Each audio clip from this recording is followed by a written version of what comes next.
I'm gonna need a. Oh yeah. Well. Uncomfortable laughter. Jeez.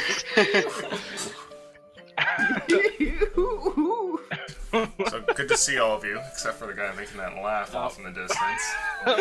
How's I everyone's just, week been? Sloth is disconnected because he's been too fucking like disgusted. Violated.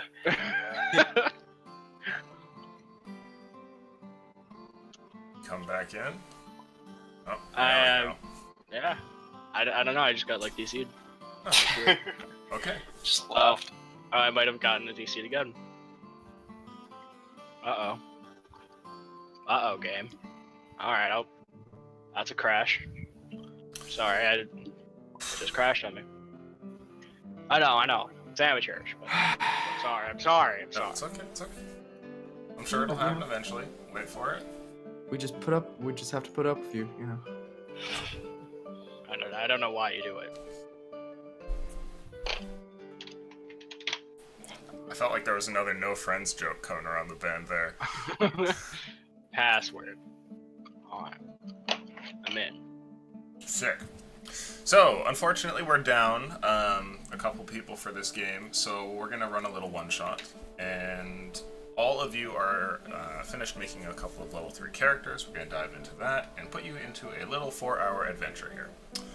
So, at this point, I will give you a little bit of framework for the story, and then I want you to tell me ways that your characters would fit into it. And we'll start with you, Daxon. So, all 4 of you have existed in these lands for some time, and it's likely that you've adventured for some amount of time, or maybe spent time in a lecture hall, maybe you're the kind who is fighting out in the field, but regardless of that, you have picked up a considerable amount of skills, since you're all level 3, and have all been gathered together for something. Now, before you go ahead and give your backstory,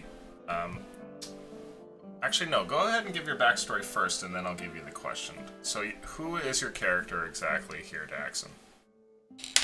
My gnome's name is Benry Leafchime. My nickname is Wow. Wow. I am an artificer. I've been around for some few days in my life. You could say I'm old. You could say maybe I'm a little crazy. You could say when I was a lad, I opened an eldritch tome and saw things unfit for a sane mind. Wow. I burned the book, but it burned me. Now I'm a little bit fucked up. I also found this thing called gunpowder. It's very explosive, and I've learned how to deal with it over time and turn it into a form of harming people. I wield the thunder cannon as I am an artificer. A rather fucking paranoid one at that. Okay, Benry.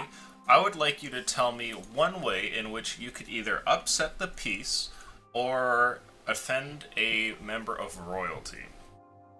Give me one I'm way fucking that insane. It's kind of in the get-go. What's that? I'm just insane, so like he could have literally Okay. just opened his trap and just like someone would have been just like, you shall take now offense. die in jail. Okay. So, for fear of being possessed by demons, you were kicked out of the town that you had spent most of your life in. The capital of these lands, a town by the name of Dodge, has gathered you up and taken you along with a bunch of other, let's say, undesirables in the city, and exiled you so that you can never return to the city. You have been given free passage to a town nearby, close towards the northern mountains, where you will be deposited, and then allowed to continue out your life as long as you do not return. Oh, I also found this really cool robot thing, and he is one of my best buddies. Sure. Well, let's do yours first, then, or second there, robot thing. Hi. My name is B-06. I am an automated blacksmithing servant created by the Great Wizard of Arcadius. As for backstory, the B-06 it was created like 1,400 years ago, back when the Warforged were first being like invented, and he was basically just a prototype with no real like emotions or intelligence. And basically, as time went on, he was retired, and yeah, his master just left him because he was an old piece of junk. And finally, he was found by my new friend Benry. And yeah. Okay. So, you have been taken not out of having kind of become an undesirable yourself in the city, but more so because you're considered property of Benry, and so were kind of loaded up along with his other things as you were thrown onto the cart and taken out of town. Clanran, how about you tell us about your character?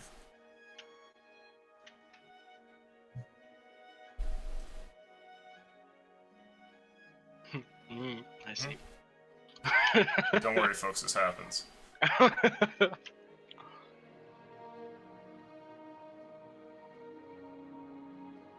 When I was a young boy. Wow. Okay. The man has fallen over and cannot get up. There's a chance Clanran will return to us shortly. Soup, how about you tell us about yours?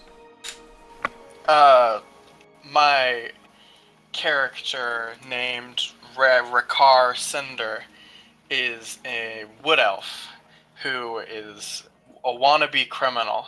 He doesn't understand how to properly do crime and do the dirty deed, but he thinks it makes him sound and look really cool.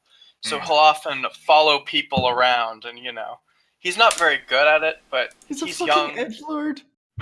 Look, he's a wannabe edgelord. he isn't he's like a Reaper cosplayer, not Reaper himself.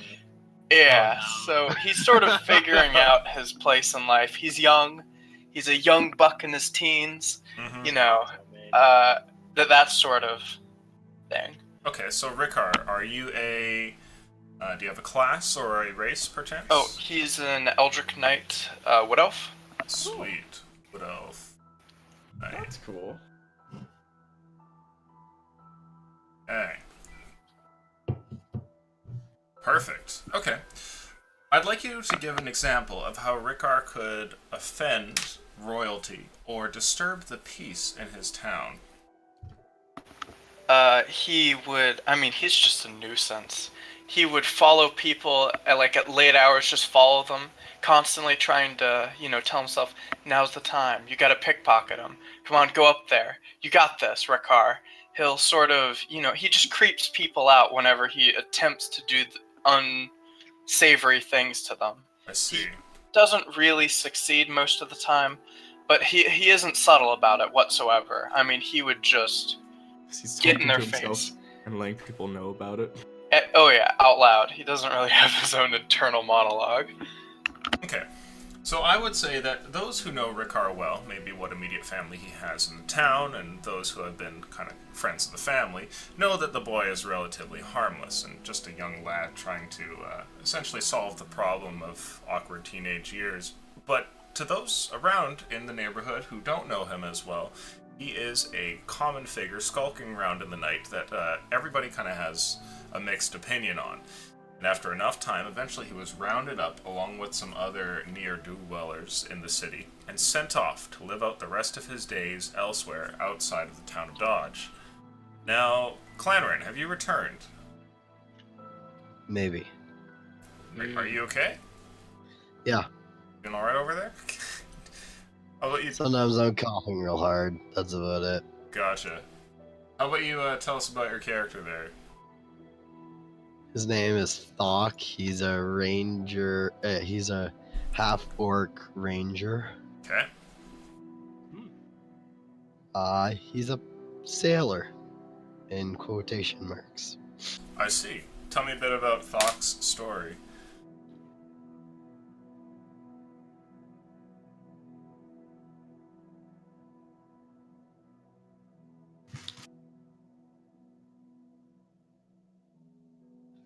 He was the ship when he was sailing.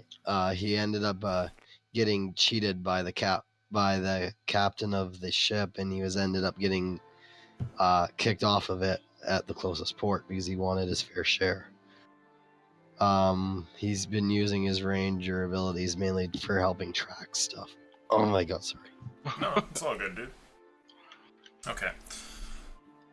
So, in the large port town of Dodge, you have been rounded up and eventually taken away. What do you think would be Thok's offense? What would be something that he could do to disturb the peace or offend a member of royalty?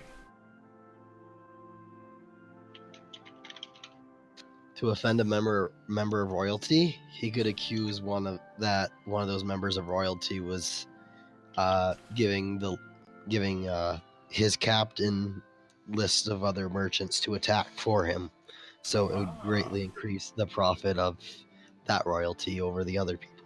I see.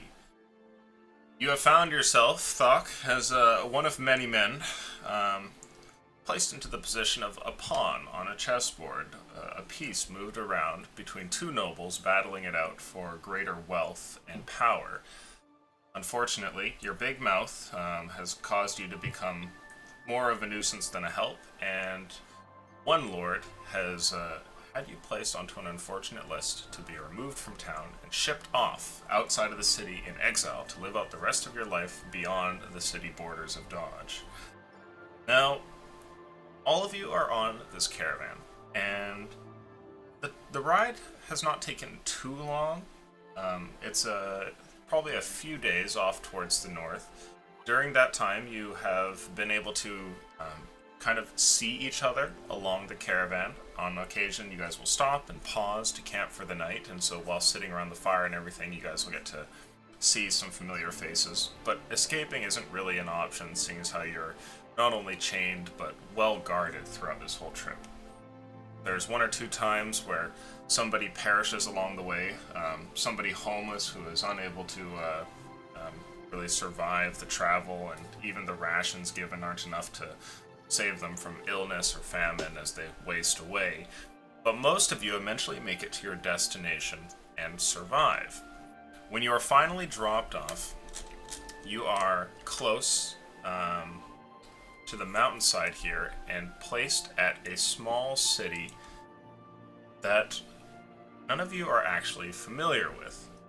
It's a fairly tiny settlement that maybe has a couple thousand people in it, and depending on your different knowledges of maps and history and all that, you may know of it, but it doesn't fill the common knowledge.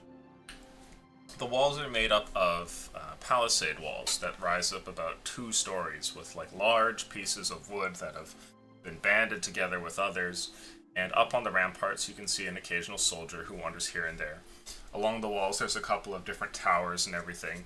The caravan pauses in front of the large gate here, and while standing still on this dirt road, one of the people, the leader of this little caravan that you've seen during your camps, has hopped off of the front seat and is having a conversation with the guard. You guys can see this from within your inner compartments. And after talking with the guard for some time, there's a couple of nods, some exchange of paperwork, a couple of officials come out from the town and sign a few papers here. You can hear and see a coin being passed in between the two groups. And eventually, the guards show up at your doors. One by one, your little cells are opened up. And instructed by the guards, you guys kind of line up outside of the caravan. And while the guards are kind of keeping you there, somebody comes along and begins to undo all of your cuffs. It looks like a city official, and he kind of comes up to you one by one with the key. And he first gets up to you there, Benry. He looks at you, stares over at the robot next to you, which is also chained up, and he says, "Welcome to the city of Sineud. Trust that you won't cause any trouble here." Thank you. No, wouldn't dream of it. Oh, it's nice to have my hands free. Wow. The man pauses for a second, and looks at you, and you see a look of complete apathy, like you must be the 100th crazy person he's run into today. And he simply undoes your cuffs here and hands you a small pouch that has in it 10 silver and a small note, a little coiled up piece of paper. He gets over to you, B-06, and does the same. Hello. And then eventually goes on to Thok and then Rikar, and you're all handed a small amount of money and a note. And if you give this note a look, it says that you're all to be on your best behavior in the town of Sinud. This is a second chance given to you by the lords of the land, and to give up this second chance is to be placed on the block.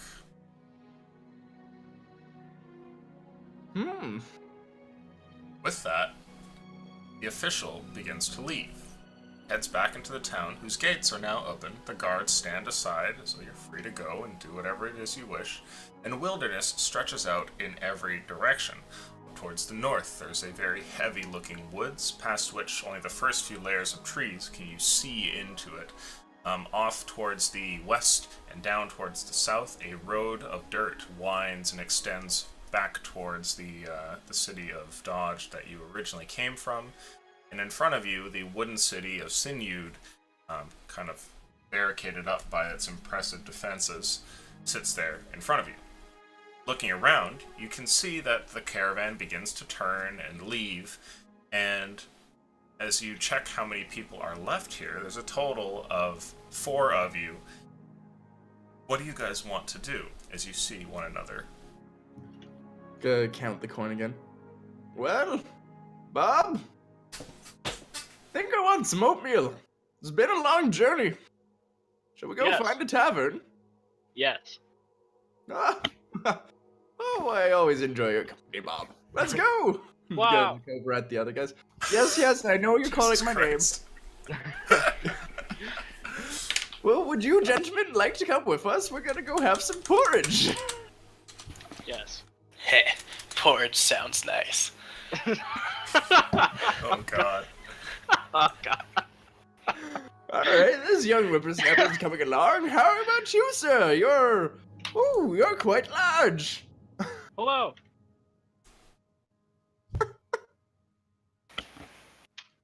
Man. Mm, Okay. Yeah. Well, I guess more porridge for me. Yes. Off we go. Gonna start walking into the city looking for a tavern. Are the 3 of you off then? Hell yeah. Okay. And just get like, Bob, Yes. go grab that strangler. Come on, pick him up. He needs some porridge. He looks like he's a young lad. Yes. And I'll go pick up the 4th man. Okay. A sinewy-looking half-orc stands there with a, what are you wearing there, Thok? Like leather armor? Chain shirt. Chain shirt. Ah, okay. He wears some regular clothes with a bit of chainmail over top, and has a couple of weapons on him. Thok, you see a large robot that appears to be traveling towards you, his heavy footsteps causing small like craters in the ground practically as he wanders in your direction. The look of some sort of flame, like a miniature forge, burns from within his belly, and you can see an orange glow that comes from different parts of his body, like behind his eyes and from his pauldrons as he comes towards you. His arms are outstretched, like he means to hold on to you. What do you want to do?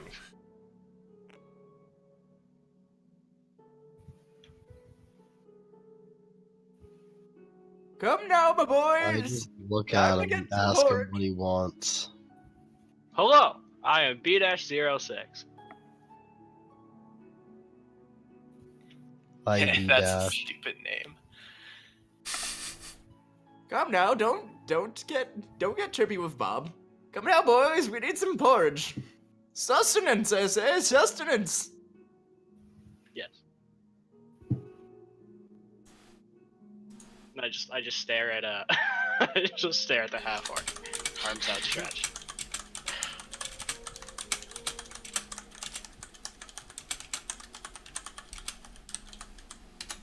I guess I could go for some porridge. Good lad. Yes. And I turn around. Okay. So What with kind that, of name is? Oh, go Sorry, for what it. kind of name is B dash? B-06. I'll turn around and say, "Hello, I am B-06. I'm an automated blacksmith robot, or blacksmith servant, created by the great wizard Arcadius." Good for you. Yes. So what's your name, tough guy? Fuck. Ooh, me? Or him? Do we only have 3 figures on the board? you should have 4. Has somebody not made one?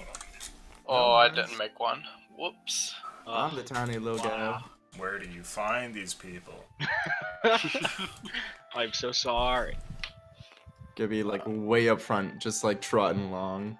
Alright, let me Just all my bags in hand, goggles on my forehead. Just come on now, porridge awaits. Okay. Buildings extend all around you. You see that the streets of Sineud are made out of cobblestone and dirt. In some places, there are piles of trash up against the streets here. And in others, it looks like the neighborhoods are better cared for. You can see little shops, taverns, simple abodes, all of which seem to be more or less made out of little wooden houses with the occasional like tile roof, but hay and like thatched wheat-like materials are just about as common. Are you all gonna just try and find yourselves a tavern? Oh, that's what Benry's looking for. Okay. Henry, go ahead and make for me a perception check, please. Ooh, he is so good at these. And by that I mean he's not, but that's what is that actually? I thought I took perception. What? What? No. That just might be an 11, but it might be a 14. Okay. That's weird. I thought I took perception. Oh Wow. well. Henry, your old eyes must be failing you, because as you wander through the town and look about, surely there should be a tavern somewhere, but you don't find one at first. Bob, I need to hop on your shoulders. I'm too short. Yes, and I'll need to kneel down. Okay. Ah, good lad. Ooh, this does wonders for my legs. As you Got hop a on little bit top of a there, twisted foot. you give it a look and see over the different people who are wandering through the streets, and can tell that straight down the road there's a large cobbling of different important buildings that have been put together. Most of the shops, it seems, and indeed a couple of places to eat, have been all kind of mashed together, and their chimneys let off like billows of smoke and give off a sort of warm feeling from the center of town where most of them have been collected. I'm gonna pat the top of B-06's head and just like I'm standing on his shoulder because I am that small and light that like I could just stand on his shoulder and it like not really matter to him. Okay. That's a good lad. Come on, off we go. Straight ahead. I'll start like rumbling forward. Okay. As you guys wander through town, I would like you all to roll insight, please. Insight. Yes. And as we're doing it, I'm just making idle conversation, just trying to figure out. So, lad, who are you? Just talking to the wood elf. That is a 9. I got a 17. Okay. I got a 16. My name is 15. Wolf. Your name Wait. is Wolf. Yeah. Wow. I don't know if you've heard of me, but I'm kind of a big deal. Hello. Generally, I am no. I only B-06. heard explosions. Yes, this is Bob.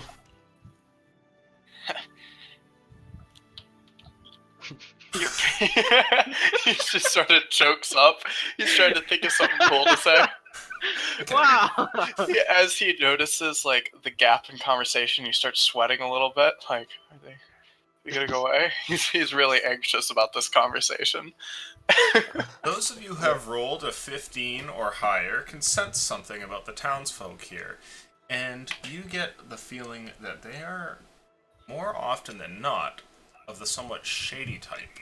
and you see a lot of interesting characters that are passing you through the streets. Now, the large capital city of Dodge was a pretty normal human town where most people were human and lived a life of maybe farming or crafting, something like that. But out here, you see a much higher proportion of people in the crowd who are armed. A half-orc man goes by with a large greatsword over his back, with a set of leather armor over his chest. You see what looks to be a couple of robed figures hiding their faces as they wander through the streets here. You see some armed guards that go by, looking around as though they're trying to find somebody. This isn't your normal town. Well, this is a bit sketchy. Oh well. Yeah. Sketchy. Well, you. Sketchy is my middle name. Oh my god. Love it. That's an interesting middle name, my boy. Well, Yeah. we'll get into that later. How about you, sir? What's your name? I believe it was your half-orc.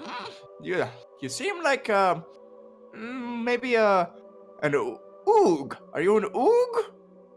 Thok. Oh, Thok. Nice to meet you, Thok.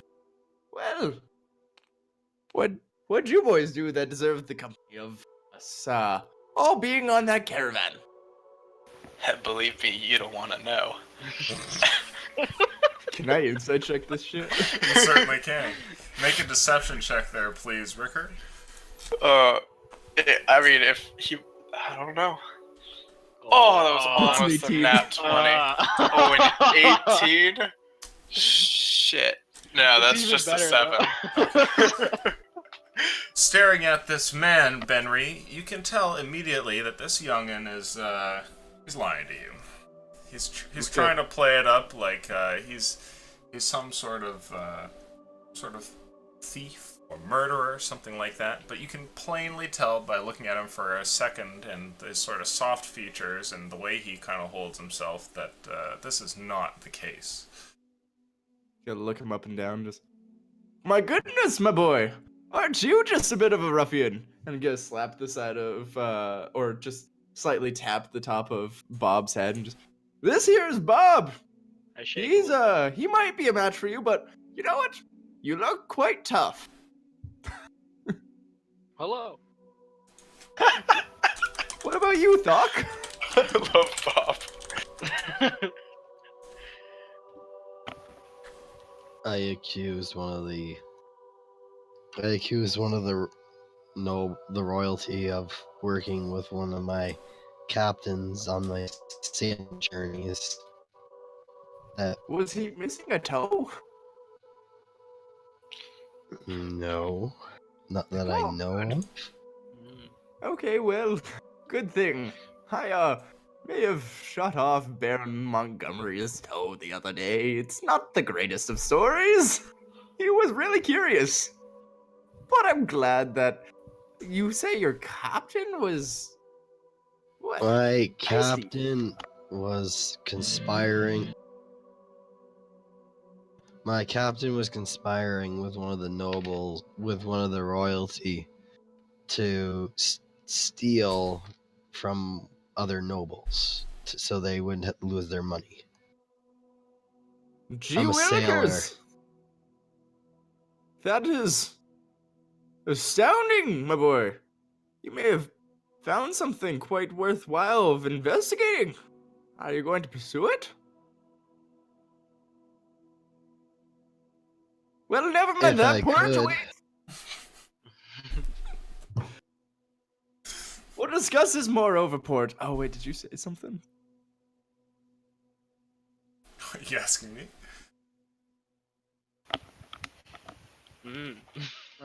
Did Clan say something? Did I interrupt him? No. Okay. So with that, you guys make your way through the crowds and pass into the main courtyard in this town. It's a fairly large, sort of cobblestoned area where a lot of different townsfolk seem to gather and meet in groups of maybe 2 up to maybe a couple dozen. You can see there's a few shops laying about, like a set of little wooden stalls where people are vending wares, and the smell of street food fills the air. But you have your eyes set on a tavern, which you eventually end up in front of. From beyond the windows and the simple wooden door in front of you, the sound of drinking and revelry can be heard, despite the fact that it's fairly early in the morning. Now, at this point, I am receiving a summons, and I have to check something real quick, so I'll be back in a minute, but we're going to take a brief 5-minute break. So we'll be right back. Fuck. Love Benry. Wow. Wow. The guy who played Jim Leahy died. Yeah. Wait, what? What happened? You ever watch Trailer Park Boys? No.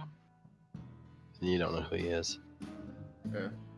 I'm not really a fan of Trailer Park Boys, but it still sucks when an actor dies. Well, they're in the middle. I thought they were still in the middle of shooting next season. I think they are. Here, who died? Like, what was his name? Like, what character did he play? He played a character called Jim Leahy on Trailer Park Boys. Wasn't he notorious for having like super high pants?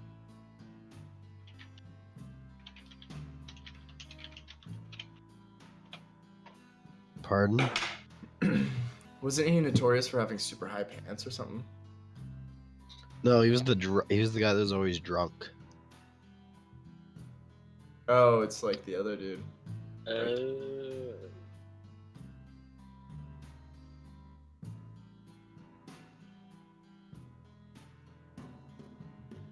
Rest in peace.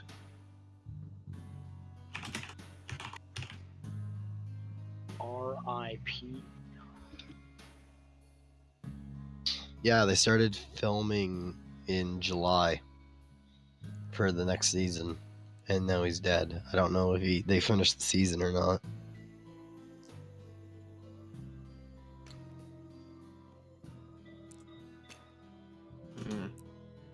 Well, they might be able to work around it. Oh yeah, well no, he's got drunk and almost tried to kill people a couple times. So they just might make him actually got killed by a cop or something. Because he's blackmailed cops before in the show. Wonderful. Yeah. Well no, he was the cop too, and then they beat up some people and then they leave him in a trailer with a barbecue going to make it look like they're barbecuing inside, then they're suffocated. And then they end up getting Burning down the revived. trailer. No, they end Ow. up, the two cops, they end up beating the shit out of them with phone books. The ones that tried to frame them.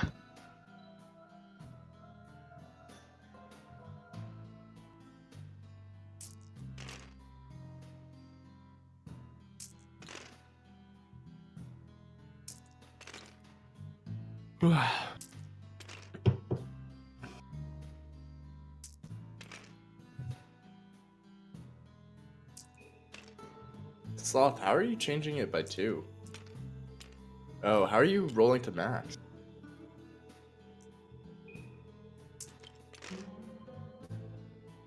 Sloth?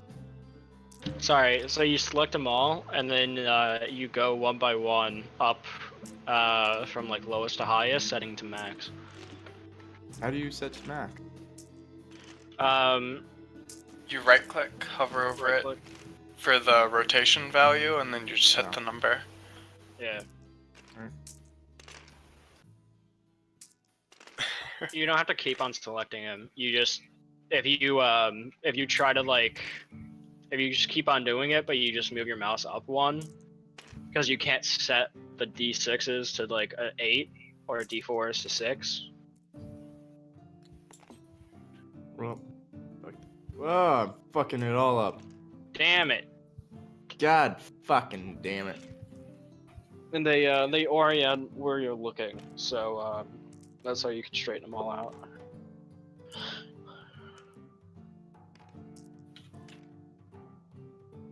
They won't straighten into lines, but they'll straighten angles. Hey, did you try any of those beers that I told you to try?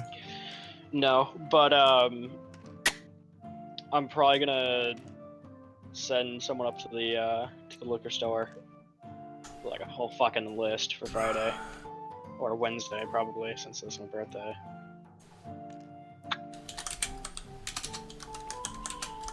Just get wasted. Mm-hmm. Just have a good time there, bud. It's gonna be interesting since I have class in the morning. It's fine. What beers are you picking up? I told him to get some Unibrow. Ah.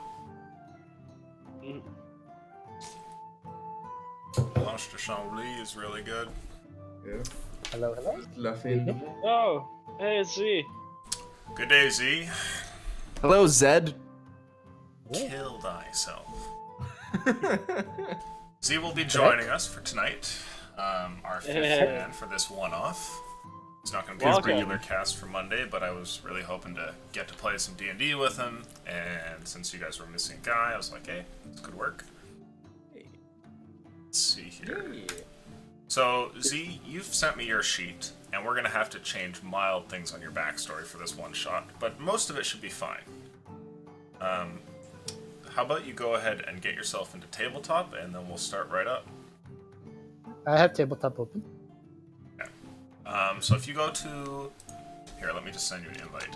You can go to multiplayer and go to servers and like search by friends. Or... I can just hit you up with one of these. There you are. Invite to game. Password is the same password we use for everything. Can't say it though, because we're streaming, and I'm a world-renowned streamer, and it's also the launch codes to new missiles. And everyone knows, everybody watching the stream is totally new people that don't like belong in the community already. We honestly average like 1 or 2 new people that drop in every now and then. Oh, damn. Yeah. So I tried. Mm. Mm.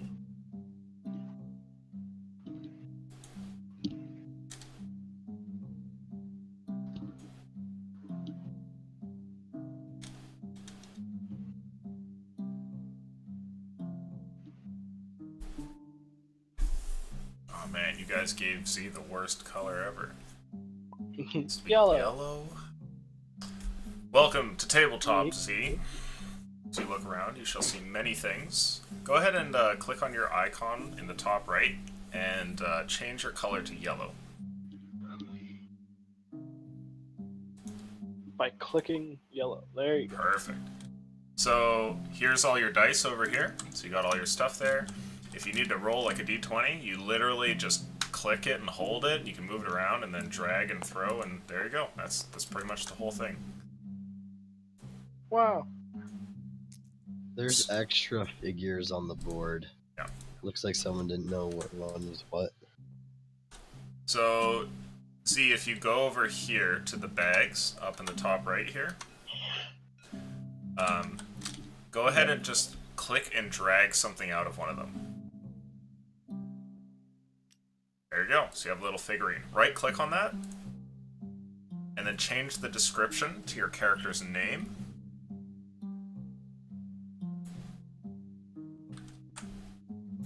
Or not description, change the name to your character's name. That's my bad.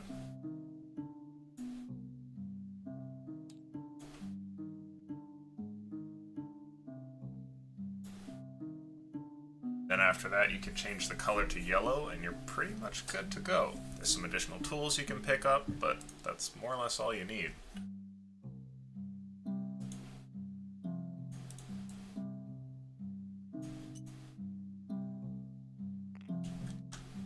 Awesome. Okay. So let's get back to it then. Is everybody here? Mm-hmm. Sweet. Alrighty then.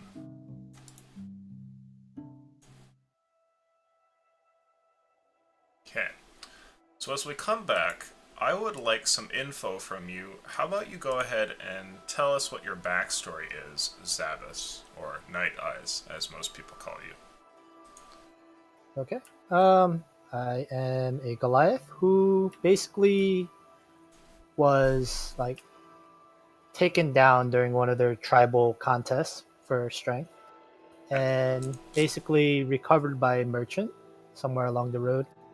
Basically, who let him heal, but at the same time forced him into slavery by selling him to a coliseum. So he is like very apathetic about the rest of society or any type of people in general, but at the same time he's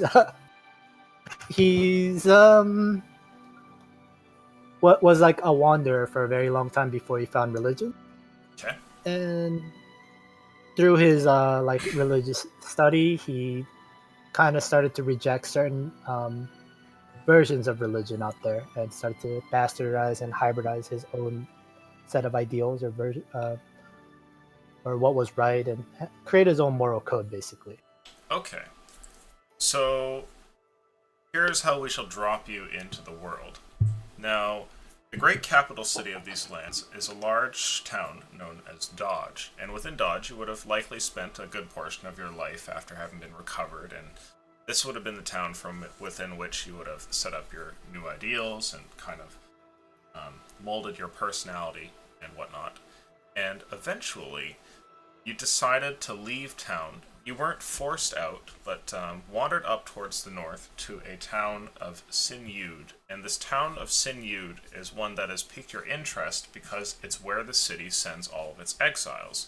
Those who are not deemed to be fit to live in the city are shipped off towards the north, up to the cliffside here. And it's at the foothills of the large mountains that most of the town's unwanted tend to gather up, and they either die and perish there, or manage to find some way to live in this strange town. You're here partially out of curiosity, and you might also have your other reasons as well. But regardless, you've been living there for a little bit, and you've actually managed to not only hone your skills as a deadly combatant out there on the field, but you've also managed to get a little bit of rapport. And you're sort of an honorary member of the Guard in a weird way. They often go to you when they have tasks that involve, killing or funeral rites that might be around the corner, and have used you for those services on more than one occasion. Now, it has come to your attention that while you're here and having a free meal in the guardhouse, talking with a couple people there, or more so being talked to by some people there, that a small job ended up in front of you, as one of the guard captains came over and told you that a new shipment of exiles would soon be arriving in town. And rather have them get up to trouble and disrupt things around town, he wants you to find them and hopefully lead them down the path of doing something useful for the town. If it turns out that they can't be made to find not enlightenment, but some sort of purpose, then you've actually been given free rein to kill them if you see fit. Okay, so I am basically allowed to make my own decision. Yes. When it comes to these 4 new citizens, these new exiles that are to arrive in town, you actually can pass a death sentence to them if you choose. And the Guard has given you this since they are citizens of a different kind, a different class, if you will. Now, unfortunately, this news has arrived to you late, and by the time that the Guard captain had handed you these instructions, they had already made their way into the city, and so you're unable to get them at the gate. Stepping outside with their description, you actually see them just before they travel into a tavern across the main square in town. What do you want to do? I'll hail at them, I guess. Like, hey, you there. Okay. I would like everybody to make a perception check, please. Other than Night Eyes, of course. Oh, that's not good. 4! 6! I am so fucking focused on porridge. Okay. 8. A 15, so. Alright. You scream out across the way there, and as you do, you hope that they'll hear. You're basically on the other side of the town square, so it's really anybody's game. There is bustling activity and plenty of people. To you four, none of you actually hear this, except for B Dash. You hear somebody yelling from across the way. Probably just some townsfolk yelling at one another. Do you bother with that, or do you just go into the tavern? I'll shudder to a stop and kind of like turn back and look. Sure. Bob, what are you? Oh, As you is there a stare, gentleman here to greet us? you can see that across the way, while there are a couple people that occasionally give you a moment's glance, there's somebody who's actually staring at you. It looks like a fairly well-armed Goliath across the way who is looking towards you. And, Night Eyes, you see that the large robotic figure that travels with the group has paused and stared at you. I'm still standing on top of his shoulder. So basically like having a light jog over, and I'm like holding my one arm up in like a half wave as Okay. I hail it. Alright. Somebody hails you as they run over, and all of you would notice that B Dash has stopped in his tracks. And before you know it, somebody comes up towards your group here. A Goliath with a set of armor and weapons as though he's ready to go to war, finally meets up with your group here. You can see that on his chest here he has a small little badge, one that you've seen all the guards in town wearing. Well, hello there. Are you about to join us for some porridge there, sir? A Aren't you crazed-looking elderly gnome atop the robot looks down towards you and invites you for porridge. What do you do? Well, since you're newcomers to the city, it will be my treat. fancy? Allow me to Sir, I do believe I like you. Yes. That's right, Bob. Yes, we do like him. Just table talk. I do have money, right? Ah, yes, you have a coin purse right now, we'll say with 20 gold pieces in it. Okay, yeah, that should be enough. Yeah, so I offered to treat them, and I am going to introduce myself. Hello, I am Zabas Sakalo, or you can call me Night Eyes, as everyone around here does. And he looks at you with pitch black eyes. And Yes. yeah, let us go for some porridge then. I'm going to like shoot him like almost close to a finger gun, but just be like, I like you, son. I'm calling you Z. That will do. You can call me whatever you would like, Mr. No. And what do they call you? Well, sir, I am Benry. Benry Leaftime. However, my friend here, and I pat on Bob again, my friend here calls me, wow. Wow. Yes, like this. God damn it. Get out. Hello. Let's get. And oh, this is B-06, but I like to call him Bob. B-06. That is a very interesting companion you have there. Yes. I guess And I don't these- know what it is because I've never seen a robot before. Ah, so in front Hello. of you there is a large contraption made of metal and shaped like a man. Towards its chest there is a sort of rough orangish glow that pours forth, and a slight aura of heat around him, as though a walking forge or some sort of strange engine is in front of you. You happen to know, Night Eyes, that the humans have come up with all sorts of strange contraptions throughout the years. Perhaps this is one of them. Okay. So How tall For- are you, by the way? I am extremely tall, 8 feet tall. Oh, fuck. Or I was talking Lads about don't Bob. fuck around. Okay. Yeah, no, I'm only like 6'2". I say, hello, I am B-06. I am an automated blacksmithing servant created by the great wizard Arcadius. I'm actually extremely surprised that you can talk, and I just like look with wide eyes. Yes. I'm a little bit like lost for words too. I don't really have a response as I stare back at you. He's quite impressive, and I've done some research on him, but I'm not entirely sure, like, what he actually means. But anyway, this is Thok, and this is. So what was your name again? Wolf. Right, Wolf. He's a bit edgy if you hadn't noticed. Wink. I don't know how this Boy Scout is gonna do in our group. He's like 3 Wolf, he feet could taller crush than you with a you. fist. I'm sorry, I was being nice before, but he could crush you with a fucking fist. Well, Wolf, I am here on behalf of the guards to welcome you to the city. Do I know the name of where, like, the establishment they're headed towards? Ah, you do. They're headed towards the largest and most obvious tavern in town. It's a fairly big establishment right here at the center.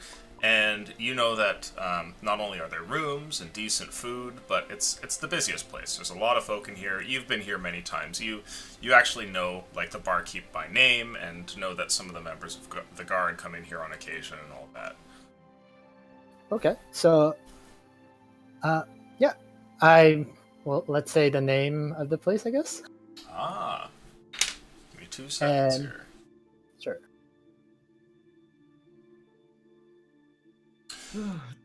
This place is called the Apple Inn. Okay. So I motion to my newfound friends and kind of gesture over to them, like, including the robot. I'm still kind of staring at him as I say, "Well, let's head over to the Apple Inn then. I'll introduce you, and we can have some porridge tea while we chat." Yes. What a fine young gentleman you are. I like you, Z. As you step forward and eventually open the door here for the people who are your charge, you can see inside that the many different tables in this inn are fairly busy.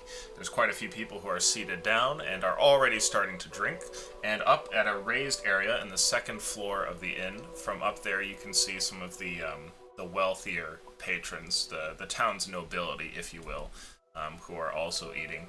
Over towards the bar, which is very well stocked, and from which barmaids seem to come and go, and different wait staff are all wandering about. There's the familiar face of an innkeep that you know, Jacobin, who has been here apparently for a long time and was willed this shop by his parents and his parents before them and the parents before them. Has a long set of flowing brown hair, which has been tied up into a ponytail that goes down close to his ass. And you've met this person before and are on fairly good standing with Jacobin. Okay. So as you guys step in here, where do you guys want to go? What do you want to do? I'm just gonna greet Jacobin and order porridge before anything. Okay, sure. So you call over towards him and tell him that you're intending to buy some porridge. He immediately gives you a nod and calls out, he goes, "For all of you." Yeah, correct. And I drop, however, like a gold coin, I suppose, for everybody. You're too kind. Hello. Thank you. You sure you want some for your metal friend here? Yes. And since I'm confused, I get it for whether you can eat it or not. Okay. Since Jacobin I'm quickly not, nods. I'm not sure if whether you can eat it or not. He goes behind the bar, disappearing behind the kitchen for a brief moment. Are you guys going to sit up at the bar itself, or go find a table, or what? I just stand because I can't actually sit down. I'll follow Z wherever he goes. Nice. So I'm I'm gonna- just looking around, and I feel a little bit awkward because I'm like looking at some seats, and I'm like not sure if it could, the wooden benches or whatever can hold the weight of someone wearing complete metal. Mm-hmm. So I'm like, all right, well let's stand at the bar then, and talk to the bartender over here to return to our food. Okay. I'm You guys just gonna make your way hop a over. squat. What's that? I'm gonna hop a squat on Bob's shoulder. Sure. Before I was standing, now I'm gonna just sit down on it. As you get over towards the bar, eventually you guys move a couple stools out of the way and stand there. Sure enough, the floorboards creak underneath Bob's heavy footsteps, but they don't seem to give, luckily. As you get up there, eventually the doors swing open, and somebody comes through with food. Realizing that you're already at the bar, they kind of place this in front of you, and soon all of you have a bowl of porridge in front. Could take a couple. Okay. Sloth. Point of order. Does Bob eat anything? No, but I just stick it into like the furnace thing in the middle, close it, and then just like kind of rumble for 20 seconds or so. Would he eat like bullets or gunpowder? Fucking, he doesn't eat anything. He just puts it in his stomach. Like, Where does it go afterwards? to just mimic it. I mean, I guess it's just like melted down. Okay. Nobody knows. Yeah. It's the ongoing mystery. No one knows. It's just like a fucking incinerator in there, dude. So are you gonna do that? Yeah, that's what I do. Okay, do you put the bowl in as well? Yeah. I'm gonna like before he puts it in for him. Wait, I have some of your special seasoning. I'm gonna put a cartridge of ammo for my arcane magazine. I'm just like gonna like pop it on top and sprinkle it with gunpowder and shit, and just do it. There you go, just the way you like it. Okay. Yes. Good. Do it and rumble. Boom. So you go ahead and take this porridge and stuff it into the furnace compartment here, closing the door afterwards. There's a brief moment where nothing happens, then the flame seems to change color, and the sound of a small explosion causes your chest plate to rumble here. Afterwards, the fumes of smoke kind of sputter out from the back end pipes here, and then it sort of quiets down and goes back to its normal levels. You can see the barkeep looks somewhat disturbed by this, but he says nothing.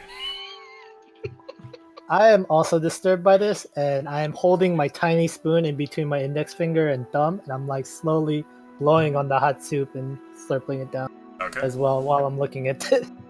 Just imagine a huge man with a tiny little spoon. Oh, and I'm the exact opposite. I'm just this tiny little old man sitting on the shoulder of this massive like metal machine, just like happily eating like large spoons full of porridge, just like, Mom, this is good stuff. You did wonderfully, I'm sure. You know, he exploded. He doesn't usually explode that much. It was delicious. Yes. See, he said yes. Perfect. Okay. As you sit here and eat, do you guys chit chat about anything? You looking I for guess something? What do you guys do? I guess I ask what they came to the city for. This We didn't have really much of a choice. What is this city like?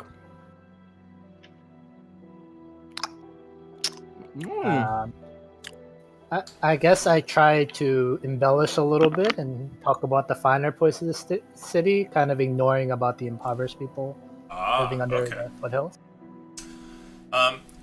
You know that the city here has a few interesting things, some myths and legends. It originally started as a prison colony where people were brought to labor and die, but kind of became its own town over time. And the guards have shared this history with you. You also know that there's some other myths in the local area. There's a cave up towards the north end where it is said that a horrid monster lives that sometimes attacks the town, though no one's ever really seen it. And it's kind of become a scapegoat, something that people blame whenever something goes missing in the night or murder is taken place and no one can find the culprit. You also know off in the forest there are some wild people, some tribesfolk who are more or less savages and kind of live in their makeshift buildings and tents in the forest and sometimes cause havoc here. And there's also said to be an old set of ruins, remains from back when this town was more prison than it was town, which has been swallowed up by the forest. In town, yes, there are plenty of poor people. There's quite a bit of crime as well, given that there are so many exiles that are sent here. But there's some good folk as well with interesting talents, and it's a colorful city, if anything.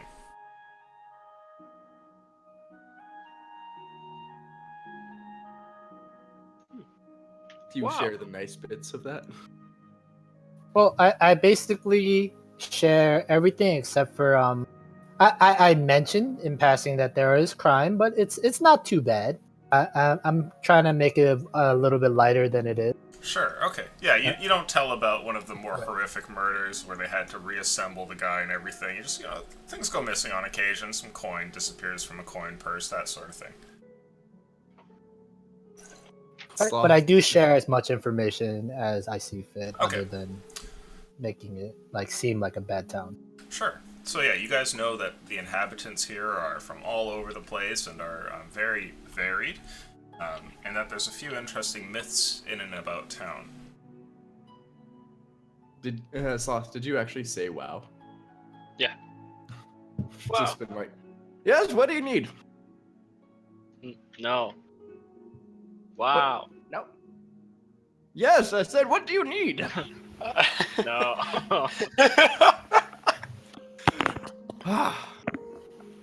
Well, let's end this one early. Last time we went on for 7 hours.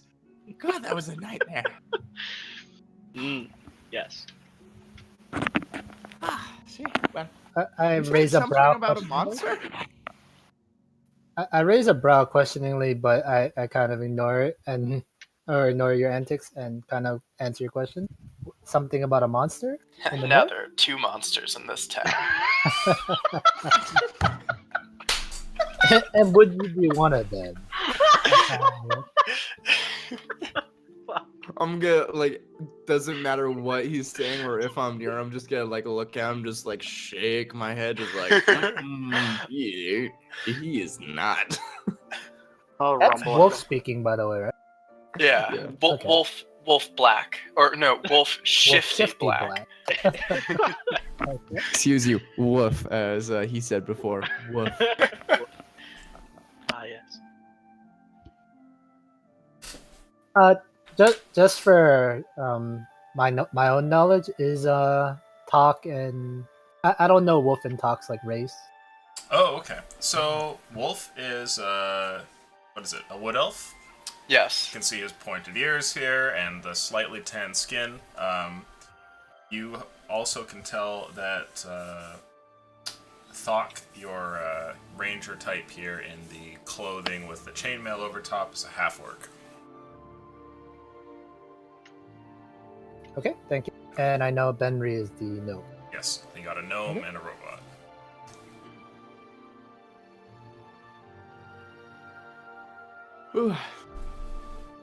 Well, I asked what else would you like to know about the monster in the north? It's hearsay, what they say. No one has actually seen him. Well, I'm curious about it. Most people call me a monster, and they've called him a monster. I wouldn't mind going to go see him to see if he's actually a monster. Well, it could very well be such a kind gentleman as yourself, just being a scapegoat for the wrongdoers in the village or the town. But Well, let's go meet I'll him. be happy to look. I'd like you to make a perception check for me, please, as you're talking here. This one is for you, Night Eyes.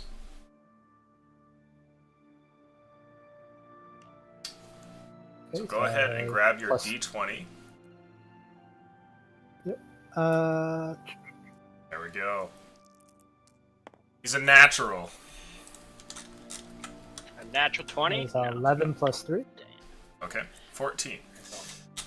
Stepping in toward this area, over by the main door, you see 2 figures who have their hoods up. They take them off for a moment, and you see the Benji brothers, a pair of thieves in town. Infamous. Multiple times have they been brought in for questioning, always seeming to have an alibi or somebody wishing to bail them out. But the guard is near certain that they're behind quite a bit of the missing items here in town. As they step inside, they look left and right throughout the area, and then eventually the Benji brothers go to step to a table off in the corner. They look like they're up to no good, as per usual.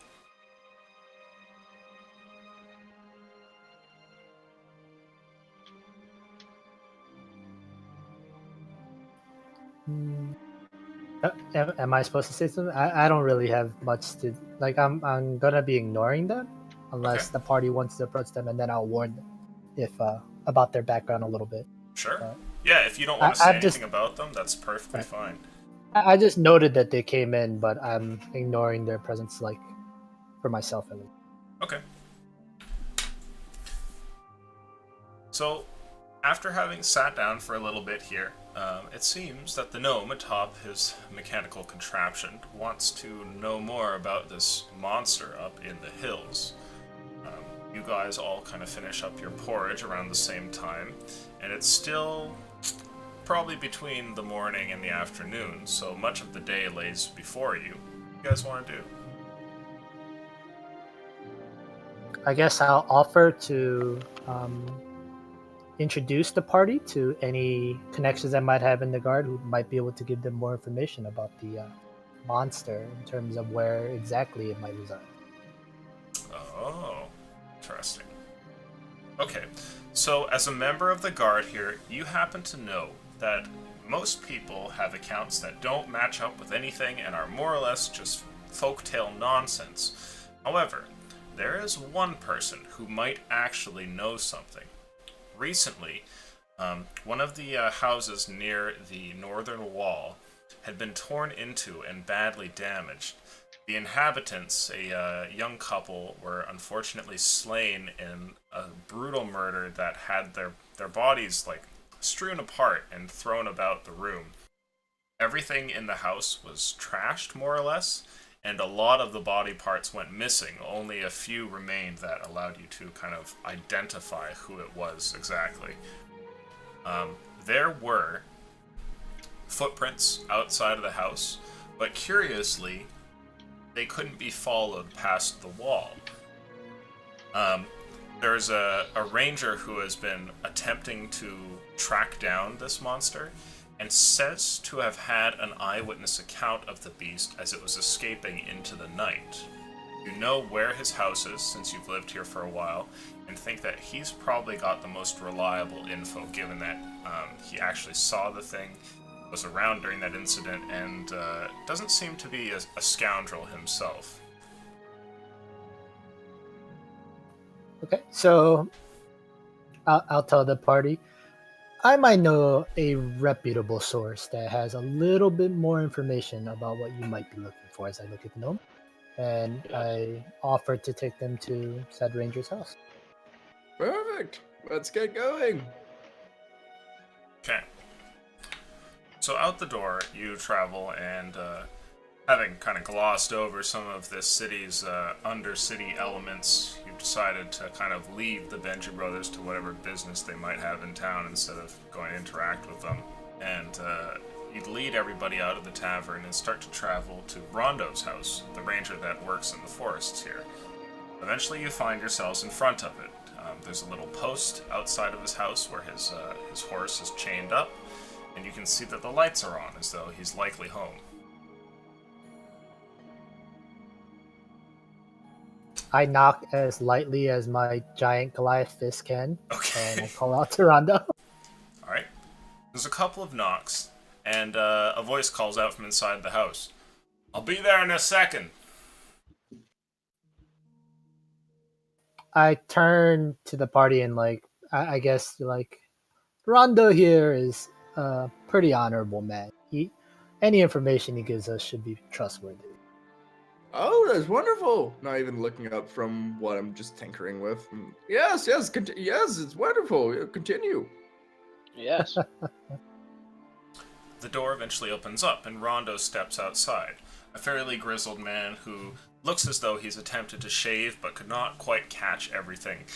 Little bits of stubble here and there, and a shaggy sort of beard attempts to grow out from his chin.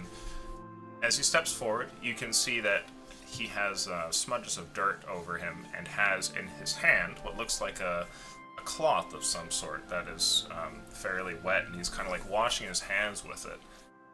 As he steps forth and kind of sees all of you there, he gives a nod over towards you and says, "Hey, Night Eyes, no trouble or anything, I hope." Oh, nothing of the sort. These gentlemen here just wanted to hear your story about what happened to the poor I assume it was a family because there's multiple body parts. Mm-hmm. Family that was meeting their unfortunate demise recently. We're in business, that's for sure. You for new in town? Yes, quite. Yeah, but wonderful porridge. Wonderful. Quite enjoy it. He gives you a concerned look, Night Eyes. I just shrug at him. He takes this little bit of reassurance and turns back towards the other four of you. And he says, yeah, house up by the northern wall there. Saw it. It's pulling back into town after a hunt. And heard a bit of a noise. I traveled over. I held my lantern out and I saw it leaving. Big ball of fur moving on 4 feet. Ran off, leaving like a trail of blood behind it as it went up towards the wall. I tried to run up and follow it, but curiously couldn't find it. I checked its tracks and everything during that night while they were still fresh. Couldn't tell where it went. It's like some sort of magic or something. I don't know how it could have scaled the wall. Things goes up 20 feet. There's no hole underneath it or anything. You'd be surprised at what the creatures of this world can do. I've seen much there, friend, but nothing quite like this. Well, let's go see if we can find it. Why not? Right? Right. Yes. Right? Yes. Exactly! Bob wants to go. I've got nothing else better to do. Exactly! He has nothing else better to do and likely never will. Yes. Look, I've got cool. See? Bob agrees! I'm a cool guy. Yeah. You know what? You're growing on me, kid. You're growing on me. See? Rondo The kid turns to wants face go. you. And as he looks over at you, Night Eyes, he kind of motions for you to lean down towards him. Okay, so this is a whisper, I assume. Just Yes. like lean my ear towards him. He says, Or alumni. I don't know what's with your friends here. Looks like you got a bad batch there, Night Eyes. Wow. They seem mostly harmless to me. maybe one of them has a sharp tongue, but so far they haven't done anything to raise my alarm. Well, I'll leave this up to you, but, you know, between you and me, the wealthier inhabitants of the city has put a hit out on the creature, finally. Got the papers here. Get a hold of that thing and your boys actually find it. Come see me, there might be a reward in it for everyone. Okay. I basically, is there a piece of paper you gave me with the bounty? Ah. Are you gonna ask him Or- for it? Well, if he's just showing it to me, then I nod and No, he just tells you that Affirmation, okay. that exists, basically. He says Okay, that someone has put that out for it. that's fine. I just acknowledge that, and I'll plan to share this information later. I don't say anything out loud in front of Rondo. Sure. Okay. The man nods to you as you kind of lean back and stand up straight once again. He says, that's all I know. I'm a little busy right now. If you can wait till later on, I could maybe lead you partway through the forest. They say the creature's up in those hills there, but, well, I've never checked out the place. Sure, I'd love your. You know what? I'm not familiar with these lands, so like, boys, do we think we want to go meet a beast? I take a moment to make sure that everyone knows I don't really leave the city too much, and I ask Rondo, is there anything that we should be concerned of leaving the city towards the hills? Well, there's the savages out there in the forest, obviously, but find all sorts of strange creatures out there. Just keep your wits about you. Look out. Okay.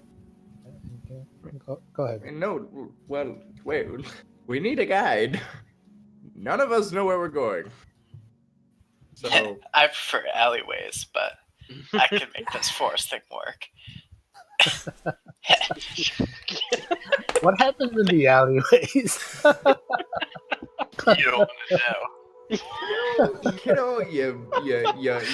you bring yourself up and then you drop yourself right back down. Rondo raises an eyebrow as he stares towards you, Wolf Shifty Black. He finishes cleaning off one of his hands there, and just kind of stares at you. I'd like you to make an insight check. Oh fuck.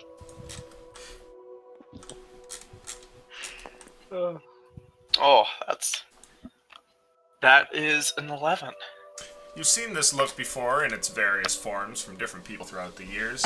He is sizing you up, and you have seen this look once or twice before, being punched in the face.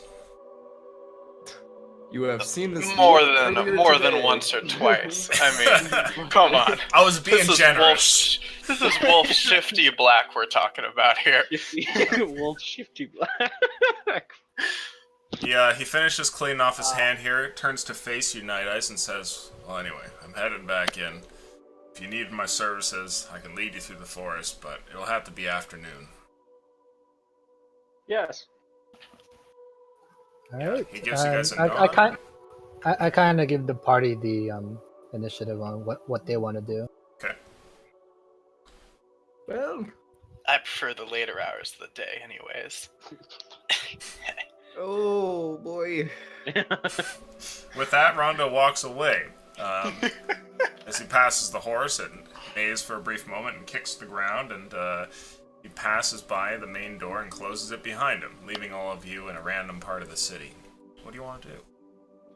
Well, how many hours until the afternoon? It looks like you've been asked to wait for maybe 2 or 3 hours. So it's in between morning and afternoon. Well, sir, I guess we're waiting. Is there anything you want to do? I don't know the city. Well, I offered to show them around and just like briefly go through shops or any like general store and anything Sure. else that might be in the area. Hey, Thok, what do you do for fun? I sail around the water. Wow. Kind of a lack of water right now. Anything else? I throw my axe at stuff. Huh. Well. Interesting. Wow. Yes, what do you want? No. God damn it! Thought we went through this already. If anyone is looking at me, my impression of Thok and Wolf is continually dropping. Well, sir, is there anything you want to get done? I feel like you're kind of keeping an eye on us right now, so let's just keep going and you can do some of your duties, and then when we're ready, I guess come back later. I don't know. I'm really keen on this monster. I am fine with accompanying you on finding out more about this monster. Kind of nails two birds with one stone, because there's also a bounty out, and I share the information that there is someone in the city, one of the wealthier people that I might know by name, Okay. that they're willing to pay for the more information or slaying or capture of this monster. Ooh, does he like his toes? Toes. Yeah, just usually wealthy people get drawn towards this thing, and I'm gonna point to like the massive gun on my back, and they want to play with it, and yeah, they usually blow off the toes. That's why I'm here right now. Yes. Well, hopefully. Yes, it doesn't exactly. Come to, hopefully, it doesn't come to anyone's toes being blown off in this. Perfect. All right, then let's go meet your friend, or Okay. So a few hours pass, and you're shown different parts of the city.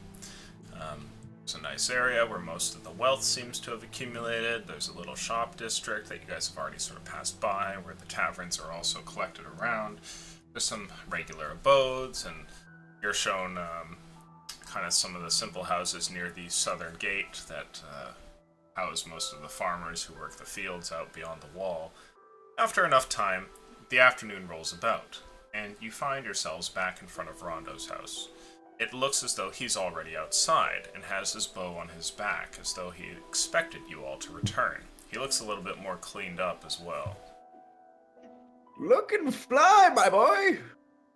Thanks. Is that what the kids say, Bob? I I rumble. In my time of need, Bob. He's just stuttering. Kung, kung, kung, kung, kung. It's like loading. Never. Stepping forward towards you, you see Rondo place his hand on the pommel of his sword, a little blade over to his side belt here. Gives you all a nod and says, well, might as well go now. Don't want to be caught in the woods after dark. You guys ready? Sure. Starts to head off, and while you guys are wandering through the city, Rondo begins to speak with you. He turns over his shoulder on occasion and asks you all, so, what'd you do? I already told you. Blown some toes off. Jeez. Don't remember any of that. Oh, well, God, people like touching things that they shouldn't touch, and they blow their own toes off, and they blame me. Alright, maiming. How about the rest of you? Hello, I am P-06. You too?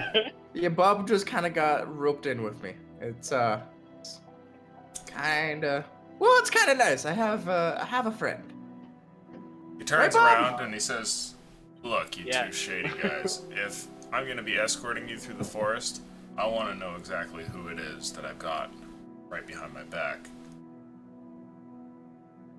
So out with it.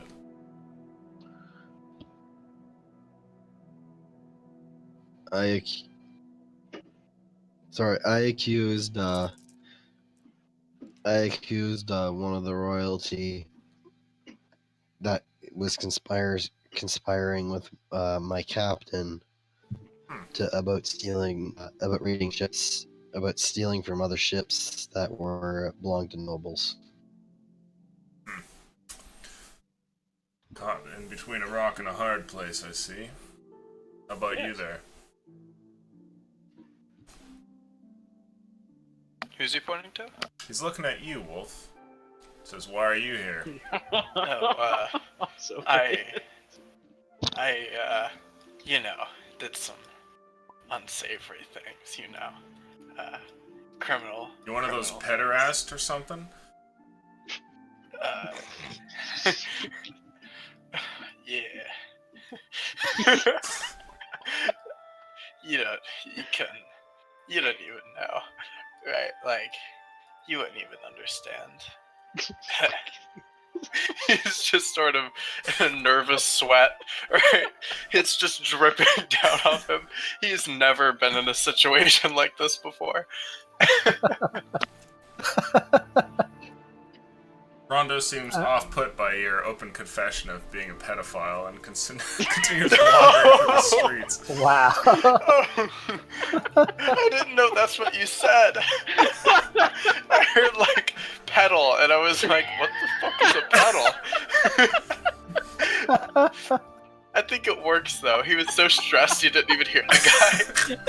He was just like, yeah, I'm a 14-year-old pedophile. Hell yeah. Wow. Oh yeah. By the way, Wolf is young. Like he's a young buck in his teens. Okay. Like, you're not. Ooh, you're an elf too. Holy shit. So But off he's you go. He's visibly sweating, and we all know that he's like super nervous or kind of Yes. like that character, right? Okay.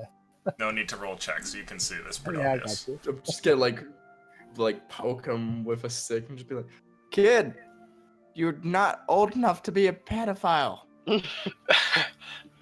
Yeah. I don't even know what that word means. No fucking shit!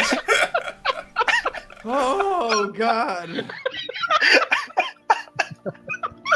Lord. You wouldn't even be able to understand the kinds of things I did to end up here.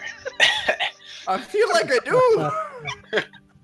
I feel like you agreed to something and you just hopped into a fucking carriage. That's Rondo doesn't pay the man attention. offering candy from their carriages. He continues to lead you guys outside of the town and eventually starts to travel through the fields over to the forest nearby. As you get closer to there, can see that Rondo keenly scans the forest line left and right as he approaches. Pauses for a brief moment, puts a hand on a tree nearby, kind of examines the ground, keenly paying attention to things like bushes and trees, and eventually motions with a hand for you all to follow and starts to make his way through. If there's any like big chunks of wood, I just like stop, pick it up, put in my chest, and then keep going. Just kind of rumble. Okay.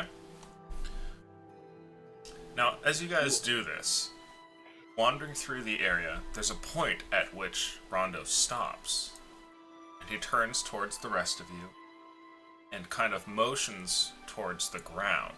You can see that as he does this, he kneels down and kind of hides behind a bush and a tree stump nearby.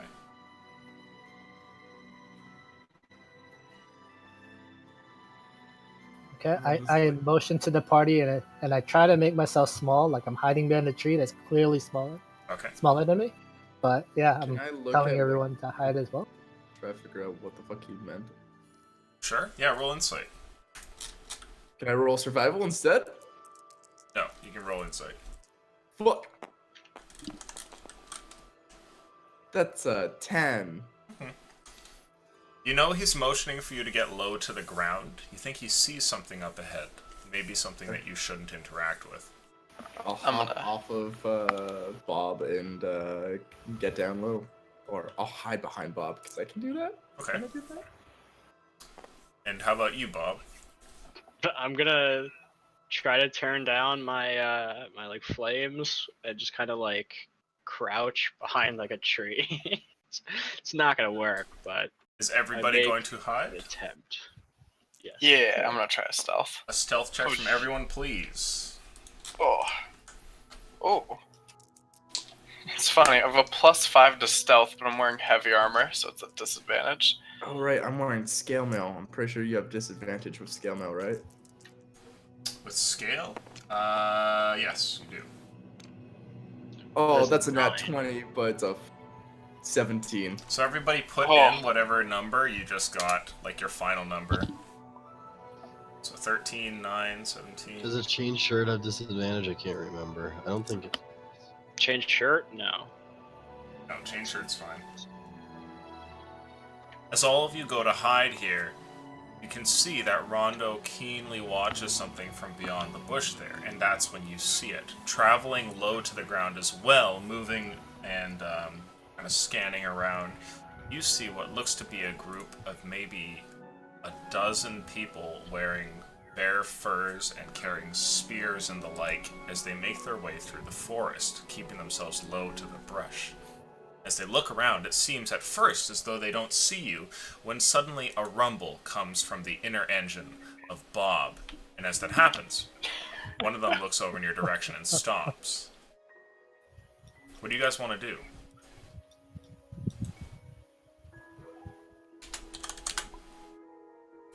What what does the forest look like? Is it foggy? Is it how clear of a line of sight do they have?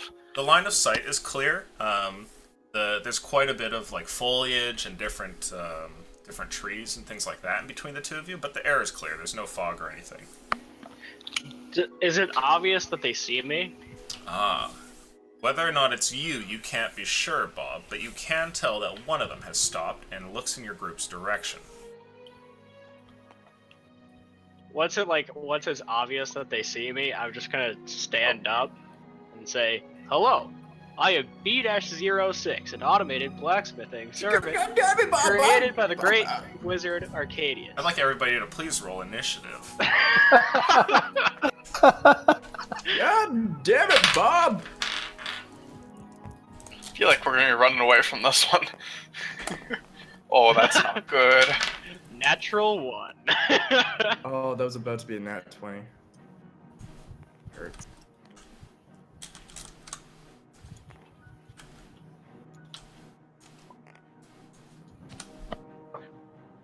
Z, you have this little, like, yellow token over here. And I'll rename it for you. You Which, pop that on. Oh, one of these little like Mentos. Yeah, pop that at whatever you got. Perfect. So we got spotted and we're rolling initiative, I'm assuming. Hmm. Yeah. Yes. I mean, Bob Sorry, had a my girlfriend was ama- downloading stuff. oh, no. Bob had an amazing introduction for us. Oh,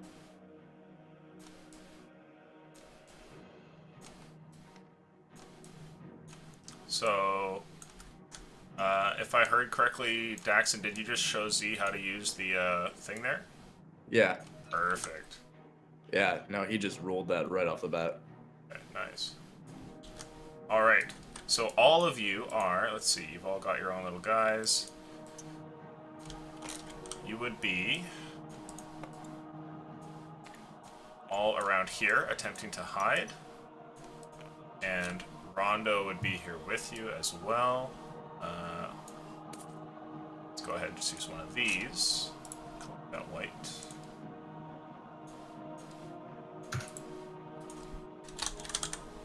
He's a bit up ahead in this bush here. And off in the distance, you can see the traveling group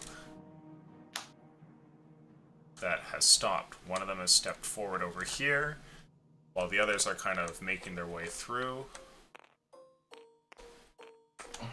Oh my god, there's so many. I said about a dozen. So, as this happens and you stand up, you give your regular introduction, and Rondo turns around and just looks at you like you're a madman as he pulls out his sword, and one of the savages across the way goes, "Rah!" and all of them start to run towards you. Who's first on the list? Let's see. They didn't roll that well. They got... There we are. oh no. Night Eyes, you're up first, actually. You've heard stories of these and maybe seen once or twice like some of the savages that live in the forest, but you've never actually fought them and don't really know what to expect here. There's a group of maybe 12 of them which run towards you with very crudely made weapons. What do you want to do? How do I use the ruler tool first? Just hold tab and move it around. Each single unit is 5 feet. So if you can move 30 feet, that's 6. Okay, so I guess the first thing I want to do is draw my glaive, and I step kind of closer to Rondo, so I'm like almost back to back with them, Okay. because it's somebody I trust, and I'm just readying my weapon in the direction of the people charging at us. Sounds good. Here, I'm gonna get something for you guys real quick that is very useful.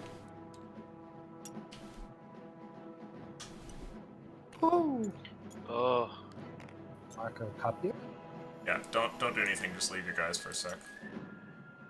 damn. There we go. Now when you move, you'll see the distance. You see that? Okay. No. You can use the ruler tool as well, but this one is like a little bit more intuitive and exact. So you walk up there, and then what are you doing? You're just standing next to him, and... I have my glaive out. I guess I'm. I don't know if I'm allowed to do a ready action of just Sure. being ready to like intercept their charge at us with the glaive, almost holding it out like a spear. But I have my back with Rondo basically. Okay, so you're gonna ready an action to attack anyone that comes within range, if that happens.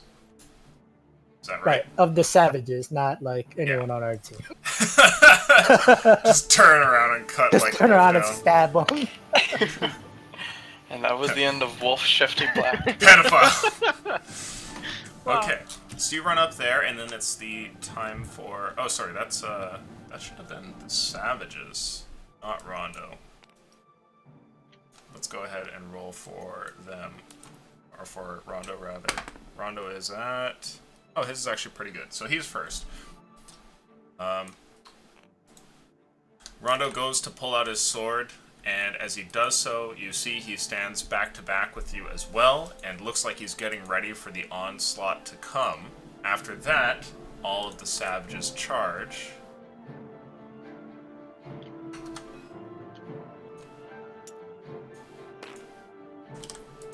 And let's see. A couple of them throw spears towards your group. They fly through the air, some of them impaling into trees nearby as they miss, but others getting close to their target. I'm going to need some people's AC in a moment here. We'll start with you, Night Eyes, as 2 spears sail through the air towards you.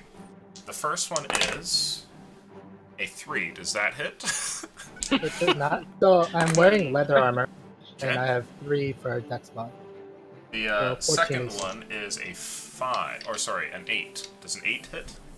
It does not. I have 14 AC with the dex. Okay.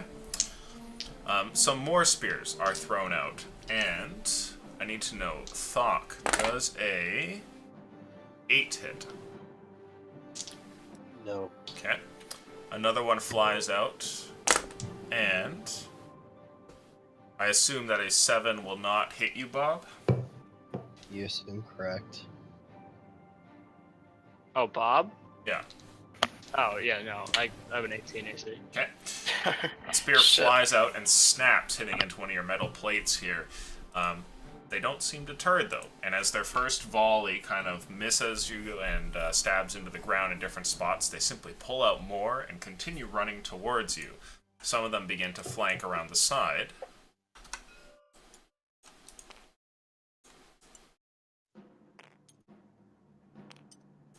And that's their turn. What do you want to do, Benry? You're up first.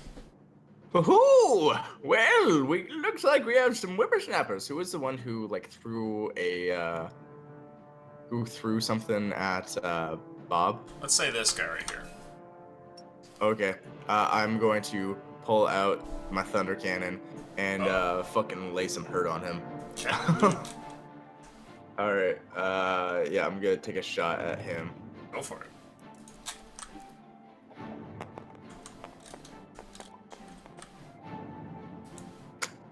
That is a 12 to hit? No, sorry, not 12, a 13.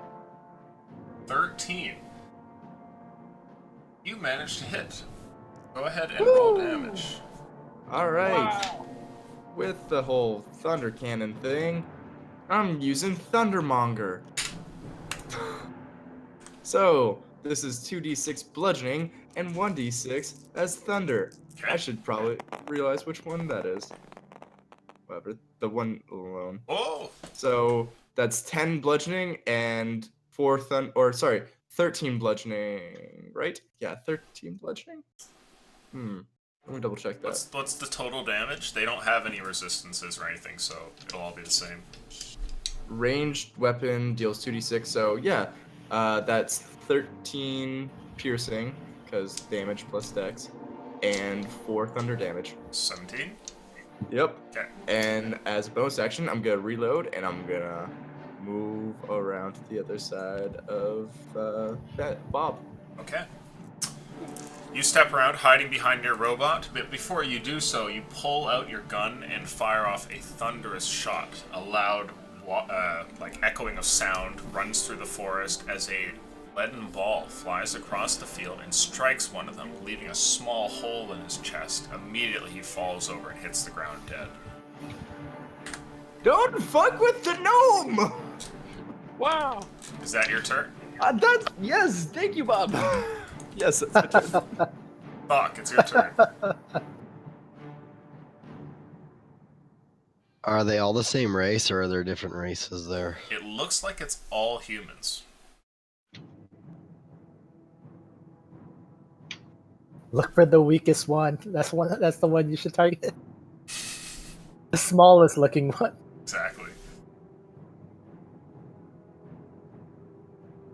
Oh, I'm just asking, is my favorite enemy is dwarf? Oh, I see. None of those here, unfortunately. Why dwarf? Because they're crafty little fuckers on a ship. Okay.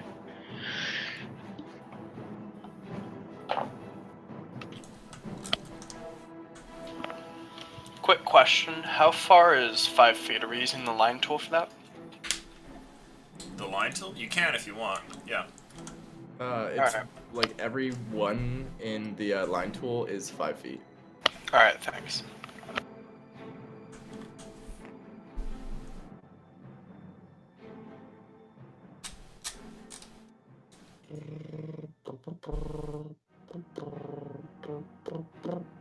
No, you're supposed to do elevator music. Oh, Illusion, Yes. did I get a reach attack when this guy got in front of me?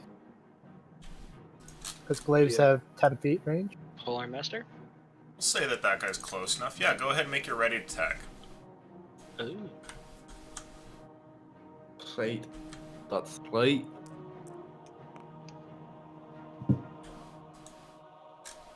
That is in that 20 with +4. Oh, I didn't even see you roll it. Perfect. Go ahead and roll damage. Holy shit. I need a 10-sided die. Yep. Let's Two change all D10s. yours. That's a D12, my friend. Mm, I This like one. where your head is that at, is a but D10. That is a D10, yes.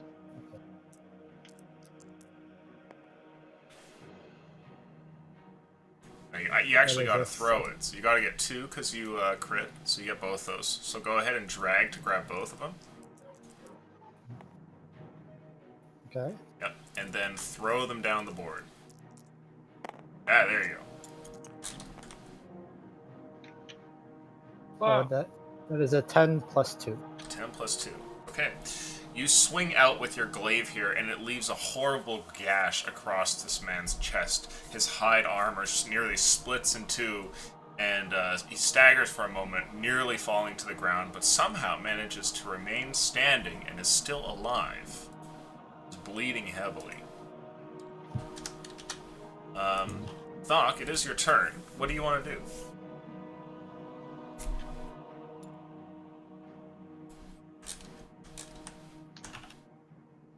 I'm just gonna use my I'm just gonna dash over here. Sure.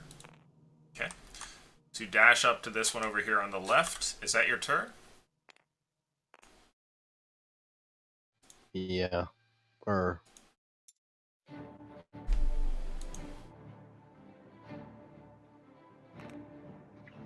Sorry, what was that? sorry. Started coughing. It's all good. So that's it for your turn? Yes? Yes. Okay. I wanted to cast Hunter's Mark on the. Which one do I use again to make the arrow? Is it tab? Tab, yeah. Just press tab. Just hit it once, and it should do the thing. Yep. So you're hitting the guy in front of you? Oh no, the guy that I just Hunter marked. I want to Hunter mark the guy that I just did the arrow to. The one behind Because you? yeah, Okay. And that's a bonus action, right? yes, because I dashed to move up to this guy. Perfect. Okay, so this one is now marked. Interesting. Perfect. And after that, it is your turn, Wolf. What do you want to do? Alright, so I'm gonna... He's very afraid of the current situation. But he's going to move, because he's a wood elf, so he has 7 squares. Can I make that?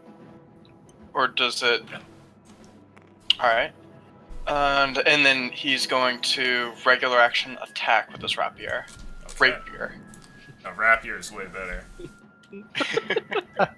God damn, people always bully me about that. Jesus. Oh my! In the other game I'm playing with Sloth, he's ruthless when it comes to bullying me about that. All right, so that is a Rapier. Rapier.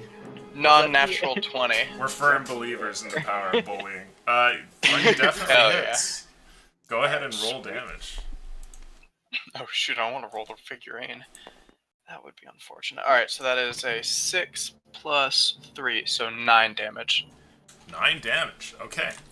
You run out and swing here, and as you do so, the creature is unable to move out of the way, and this forest savage catches the end of the rapier, which stabs through his shirt and plunges into, hopefully, a vital organ here in his torso. Wolf's just silently whimpering under his breath. Let's just stay away. He's not ready for this fight. Okay. It's your turn, Murder Robot. What do you want to do?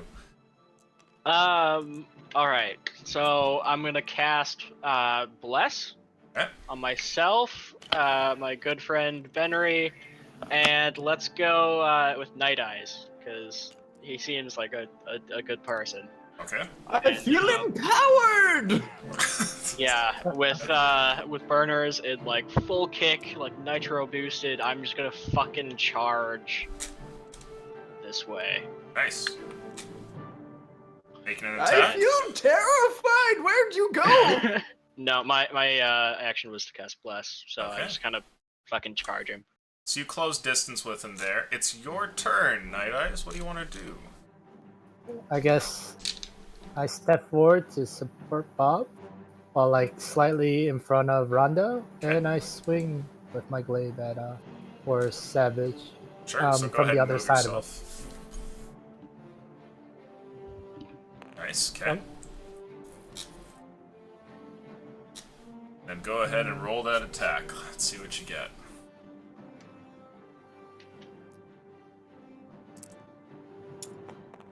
Oh, sorry. That's perfect. They'll still stop on the board there. Yeah, wait for it. It counts. 11 plus. Well, no, the other thing is damage if it hit. So the 11 is the. Oh, okay. I should have just rolled them one at a time. That's really confusing. So it was 11 plus 4 for the hit. So 15 will definitely hit. Go ahead and roll damage. And yeah, we normally roll those separate. Yeah, they can get stuck up on the map too. Okay, an 8's an 8. I like the map roll. Those are good. Yeah, map roll's good. So it's 8 plus 2. Unique. Okay. This man is already wounded, and he's trying to recover here, but as he gets up, you swing with your glaive again, and slice a second time, this time breaking through small bits of bone here as it crosses his chest, and it's enough to send him falling back into the dirt, and he does not move. So that one is now dead. Is that your turn?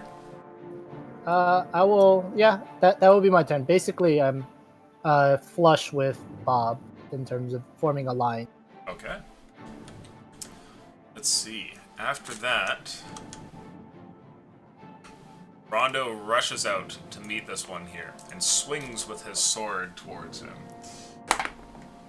Managing to hit. Dealing 6 damage as he does so. Wounding the one in front of him, but it's clear that this savage still has more fight in him. And the turn rolls around. Oh. Wolf Shifty.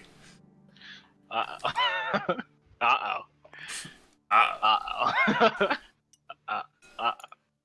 That Oh, should have no. been one of the things that Bob could say. I've decided that with every single level that Bob gets, he learns one phrase with a max of 3 words. Okay, we got some attacks here. Let's start over on the west side here. West side, strong side. Thok, a couple of attacks coming towards you. Well, one of those is probably a miss. It's a 7, but does a 22 hit? Yes, it does. You are stabbed here with a spear that damages you for 7 damage. Meanwhile, over here, Bob, you are attacked. Swing with a spear does a 10 hit. No. Okay. 2 spears are thrown over towards you, Night Eyes. That one's probably going to miss at a 7, but does a 15 hit you? The 15 does. Okay. A spear sails through the air and eventually stabs into your torso for 5 damage. As you're moving in battle here, it then kind of like falls out of the wound and clatters down to the ground.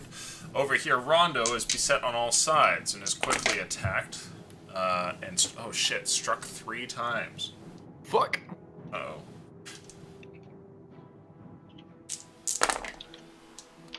Oh boy. Rondo. Rondo. Okay. Rondo is stabbed a couple of times. Each one of the spears seems to eventually find its mark. He tries to parry and manages to avoid a strike here and there, but eventually is stabbed quite a bit, and it looks like he's not doing very good. Meanwhile, over here, towards the east, Wolf Shifty Black is attacked. And that's, well, one of those is a 10, so you're probably fine, but I see a nat 20. Oh, no. Right? A nat 20 does hit. Okay. Believe it or Just not. You are shanked for a total of 7 damage here. Oh, 7. Jesus, that's a hit. After that, it is your turn, Benry. What do you want to do? The battle has been joined, and the savages have met up in hand-to-hand combat all over the place. What do you want to do? Little gnome bastard. Who you calling a bastard? Go run over here. Again, as close as I can to Rondo, and then it doesn't matter. I'm gonna shoot this forest. Ah, fuck. That forest savage. Okay. Trying to help out Wolf. What are you... oh, yeah, you're firing your gun, right? Don't die on me, kiddo! Okay. Gonna get a 1 and shoot him. You're blessed, so you have an extra D4. Not Well, that that's it's a gonna matter. 19. You will Yeah. hit either way. Go ahead and roll deeps. Fuck it. I rolled a 4. Alright. And boom goes the dino. I'm getting here real quick. Just this one. This one is being changed colors. Yep. So gray. Perfect. Alright. Gray 1 is thunder damage. Wow. Alright. So Whoa. that's 13 bludgeoning and 5 thunder. Okay.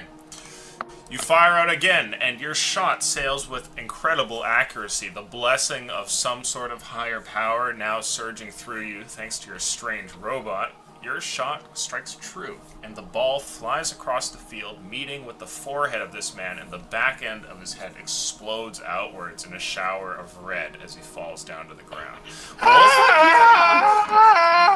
Yeah, you Oh see my god, the of explosions! Wow! one of them holds his spear up, and he's like about to plunge it down towards you, and you're like not ready to move out of the way yet, and suddenly the back of his head just like explodes outwards, and he crumples to the ground. Just blood showers on me. Is that your turn, Benry?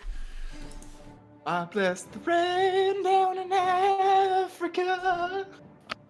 I think that is a yes. Yes. Okay. I all right. reload as a bonus action. Alright, sounds good. Thok, it's your turn. Over here towards the west, you've been shanked. There's 2 enemies in front of you. What do you want to do? Hit the marked one? I'm hitting the mark. Which one? Sound good. Let's see what you get. Is this swinging with a big axe? Hell yeah. Wow. Let's see if the damage dice meet that. 2 d12s. Plus my mark. Plus the mark, yep, which I think is a d6. Yep. Nice. And you double that too, so Yeah. Oh. 6. I have a bad feeling about this. I'm gonna get all 1s knowing my luck. We'll see. That would be funny though. Ooh. Yeah. Ooh. Oh, I got doesn't one. hey, there was a 1, but It's he's a really dead. high number. That's 20 damage. 22, 23 damage maybe? 23. Oh, yeah. Jeez. You swing out with incredible Oh force. shit. What's up? Sorry. Does I was that gonna one... die more because I'm a half orc. Oh, Yeah. yeah. Oh, There. and also, wait, what's your fighting style? Oh no, I'm using since he said UA, I'm using Mariner or whatever. Mariner. Oh, okay. So rather than this guy just dying, he explodes into a million pieces. He He's got just like, chopped. one more dice here. He got chopped through all the way down. 29 damage. Oh, Got split in half. you moved your thunder's mark. Okay, so as you swing out your heavy two-handed axe, looks like it's going to meet its target. You're aiming to sever this man's neck here, but he actually attempts to duck to avoid it. But you're already too fast. And by the time that the axe meets its target, it collides into the side of his head, and you watch as the force shatters all of his skull, leaving just fragments of it that fly through the air and like a bloody stump atop what's left of his neck. His body flies over 5 feet and slumps to the ground. ground. He is dead.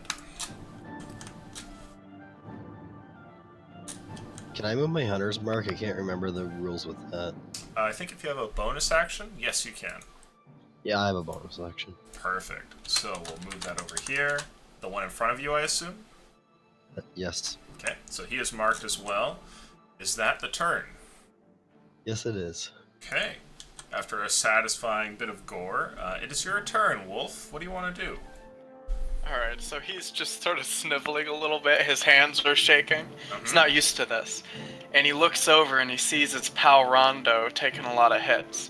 Nice. So he's going to bonus action, shit, what's it called? Second Wind. So he rolls a 1d10 plus his fighter level, which is 3. Oh, alright, 11. So he regains all his hit points. Okay. And then he's going to look over at Rondo and hold a fog cloud action centered on him. And the trigger for the fog cloud is going to be him making an attack. Or attempting to attack. Sorry, can you say that last bit? I was sending a message there. You're gonna fog cloud yourself if the one in front of you attacks you? No. On Rondo. Oh, okay. I'm going to hold my action for a fog cloud on Rondo. The trigger is once Rondo makes an attack. Or attempts to attack. Okay, interesting. Is that your turn? Yes. Right. Bob, you're up. What do you want to do here? Rumble a little bit and then smash the fuck out of the forest savage in front of me. Sure, let's see what we get.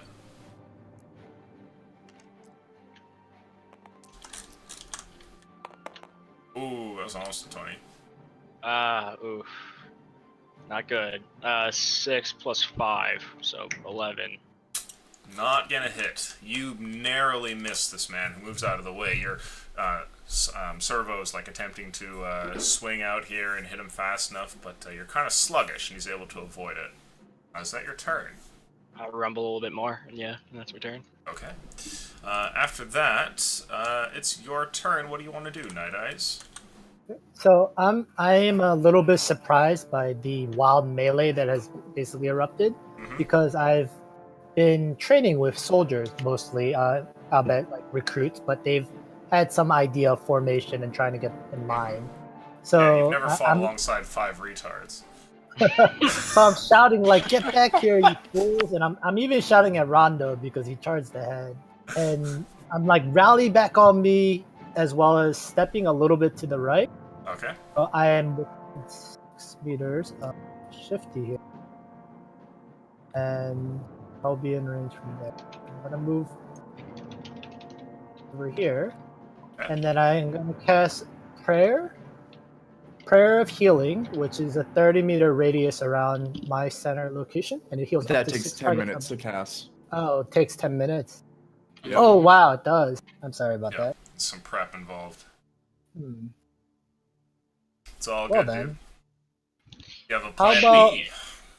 About Plan B of Healing Words at Mr. Shifty over there, since I am a No, he's at Doesn't full either. health. He just healed Oh. himself. He's Okay. good. Sorry about that. I thought he was still low. Oh, is Rondo hurt? Rondo Yeah, is Rondo your just guy. got smacked 3 Okay, times. well then I will Healing Words Rondo while yelling for people to rally on me. Go ahead and roll that for him, please. God damn it, I was rallying and you ran away! That is a D4, 1d4. Mm-hmm.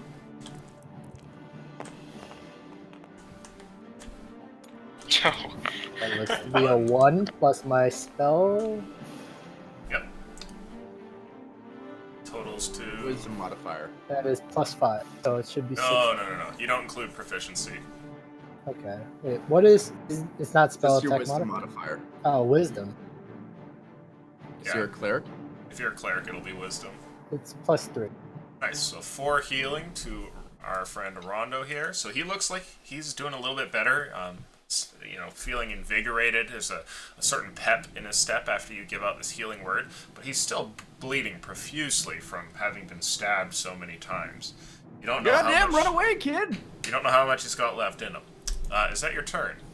Yeah, that will be the end of my turn. Okay.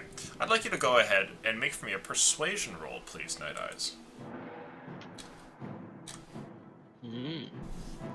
Can I help with that? Because I'm telling the dumb ranger to run away. It'll make the DC easier, I'll say. So you need to roll Okay, at least a I'm- 10 or higher here. Suspense! Oof! What do you have to persuasion? Persuasion is 10 plus 4, so it's 13. Oh, it's 9 plus 4. Or Yeah. 9 Okay. plus 4. thank God. Alright, so with that, on his turn, Rondo not only hears her call, but he also agrees. He disengages for a moment and then runs back up to your side here. And you can see him now up close. He is not doing very well. After that, all of your opponents are going to make their moves. And you are quickly attacked here, Bob. As these ones follow in. Actually, no, this guy's going to go for you. Because he runs up close. You can see he's like headed for your friends here. And then he jumps out of the forest towards you, Benry. What the fuck do you got against a small old man? It's the easy targets you got to go for. And there we go. We'll start over here. Thok, you are attacked by one of these savages. His spear flies out in your direction. Does a 14 strike. No. Okay. 2 attacks on you, Robo-Man. Da-da-da. Well, that's a definite miss, but one of those is a 21. Yes. Okay. A spear manages to pierce past your metal armor, damaging vital components inside. You take 8 damage. Wow. Benry, you are attacked. Does a 6 happen to hit? No, it doesn't. Just checking. Thank God. Rondo Sorry. is attacked twice, and 1 hit will land. Okay. He looks like he's barely alive after being stabbed once more. Night Eyes, you are attacked. And does an 11 hit? Oh, I need to make a Constitution save. For Bless? Yep. Okay, my bad. good. Night Eyes, you there? Yeah, I said it does not. Okay, I must have missed that.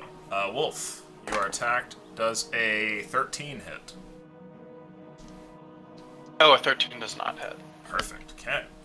It rolls around, and Benry, there's now somebody up close threatening to stab at you. What do you want to do?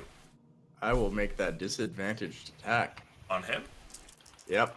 Okay, go for it. A plus. Oh no. Oh, That's not good. 11. You fire out, but your shot misses. It's difficult to line one up with somebody trying to stab you. Is that your turn? No.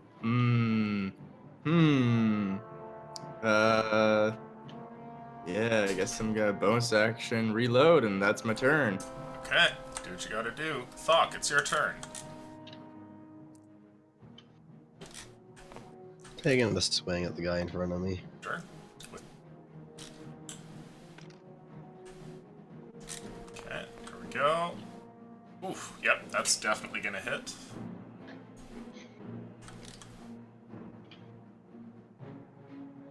See what you get for damage. Or to boop.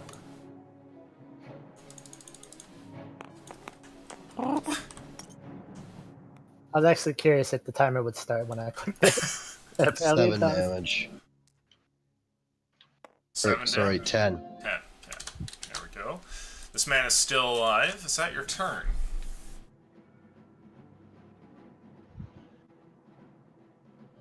Yes. Does anyone else hear the music playing? Yes, that's my girlfriend Okay. playing music through her speakers. Wow. Okay, I will assume that is the turn then. Yes, that's the turn. All I just right. wanted to move a little bit. Yeah, it's all good. Wolf, you are up. What do you want to do here? Well, my fog cloud plan did not pan out last time, so I'm just gonna cast it and not hold action. Okay. 1, 2, 3, because every one is 5 foot, right? Yes. So it's going to be right here, from here to here. Yeah, like that. Sounds good. So this area suddenly erupts with fog, and it's pretty much impossible to see anything in this. Is that your turn, Wolf?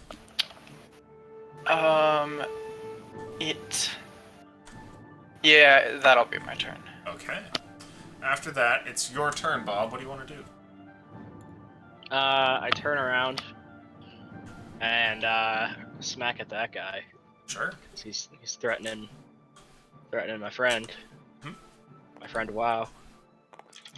Wow! Wow. Oh, Shit! 23 to hit. that definitely hits. Roll that damage. Turn him into bulb.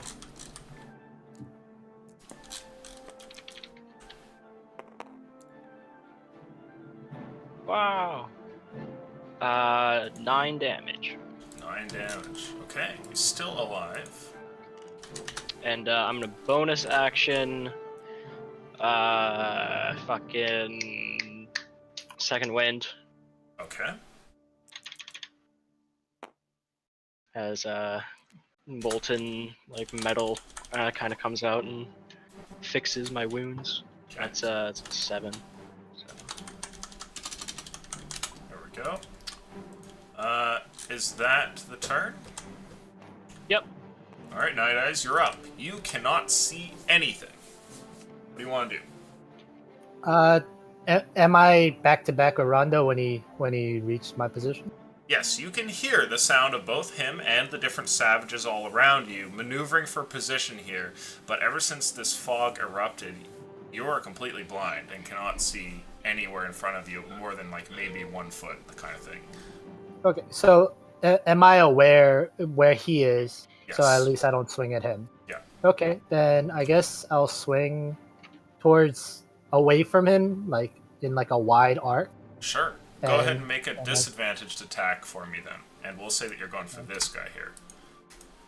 It's odd the way that fog cloud rules because That was you're blinded, so you have disadvantage on your attack, but people you attack who are blinded, you have advantage on.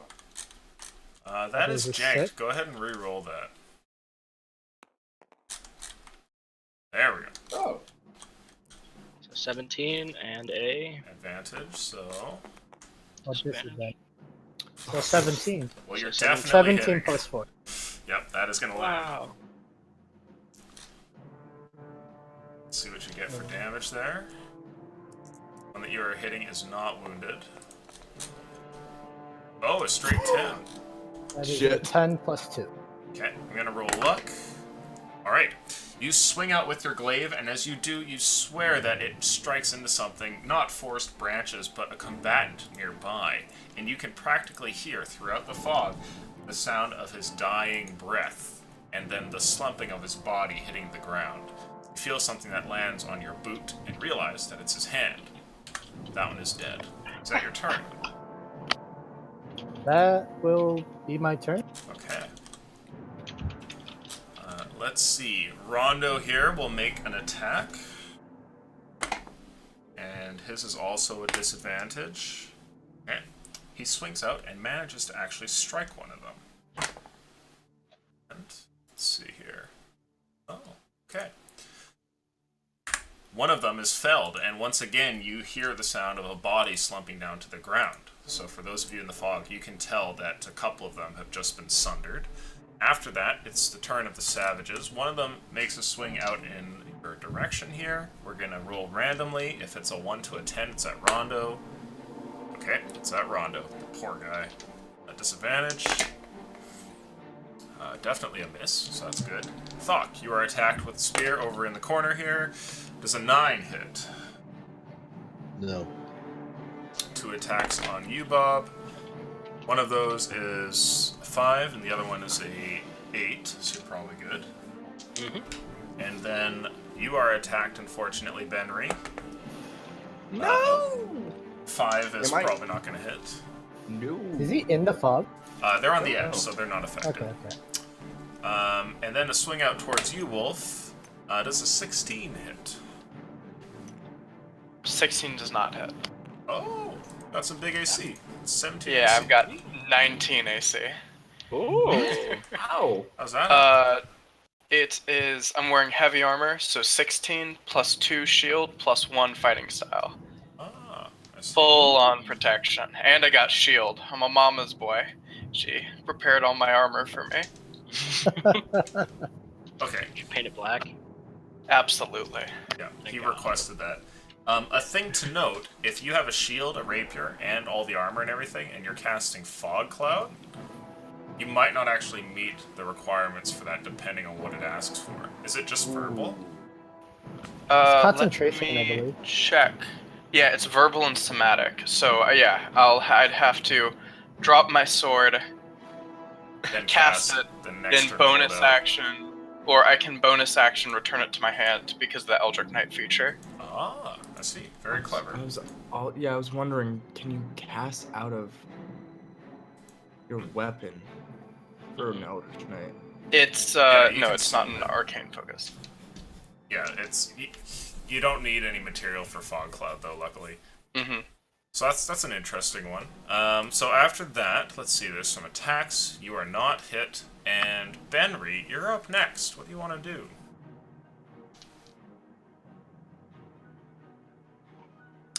Sorry. I keep getting. I'm going to move away, which I know we're gonna move into the fog. Causes AOE Okay. or AOP. Pop out. All right. Let's see if you get that attack of opportunity. I assume a 21 will hit. A little. Okay. Benry, you are stabbed for 3 damage as you make your way into the fog. Ah, okay, cool. And I'm going to shoot at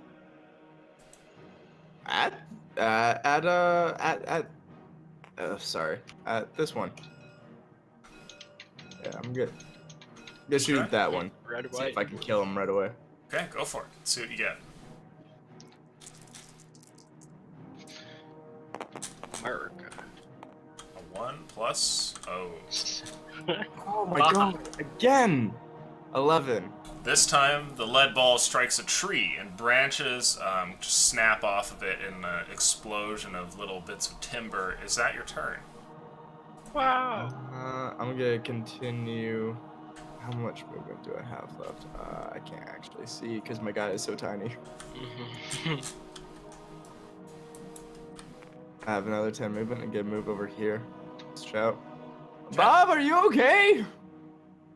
Yes. Okay, that's my turn.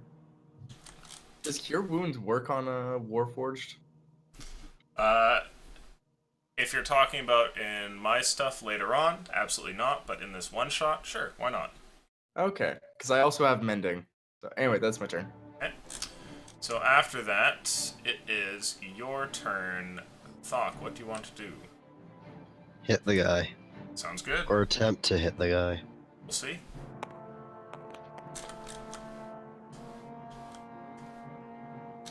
Doing better than I have. 17. 17 hits. Go ahead and roll damage.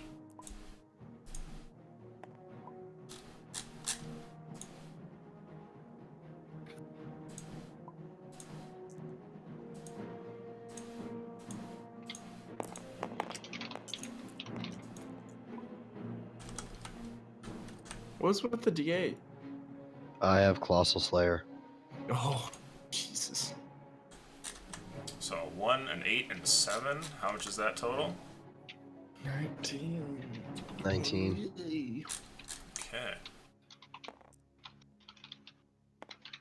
Alright. This one in front of you is struck by the axe, and you dig deep into his torso, sending his body flying off of the edge of its blade like you struck him with a big bat almost, and his crumpled body kind of hits the ground over here, and he is dead. What do you want to do? What's the range to move Hunter's Mark? Likely the same range that the spell can be cast, unless it says otherwise. Yeah. It's like 120 feet, I think. Or 90. 90 feet. Okay. So pretty much anyone that's not in the fog cloud. Well, actually, not quite. Any of these three.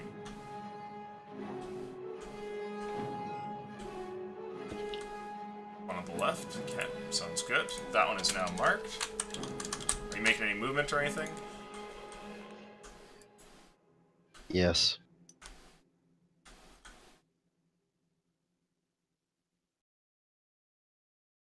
Okay, sounds good. You get right up in there. Afterwards, let's see.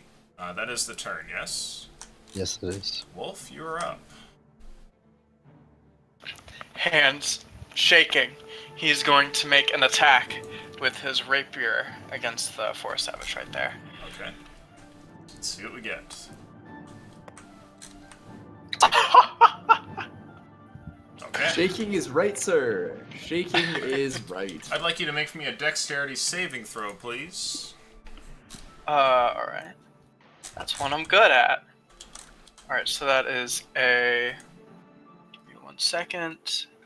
That's a 10. Okay. Your knees are weak, your palms are sweaty. As you go to stab out, you nearly drop your rapier from your hand. And as it's tumbling, you just barely manage to catch onto the handle with your shaky fingers here and recover instead of losing it mid-battle. That's actually hilarious. Before I end my turn, I'm actually going to use my free action to drop my weapon Okay. onto the ground, because I realized I can't cast shield while I have a weapon in my hand. So at the end of each turn, I've got to drop it. Okay.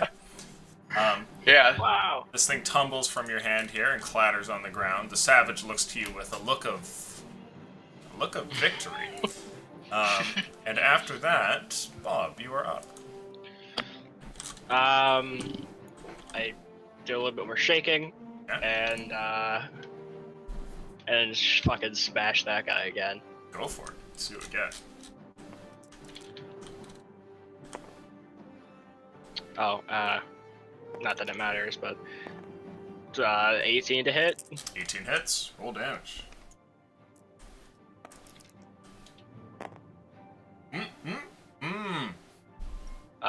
14 damage. That's it right there. What are you using for a weapon? A giant ass hammer. A giant ass hammer. Swinging this out, this man actually attempts to stop it almost. Seeing the hammer swing, he puts the spear in front of it, and it snaps it in half like a twig before the hammer goes smashing into him, sends him sailing 10 feet into a tree. He crumples over dead. Is that your turn? Yes. Okay.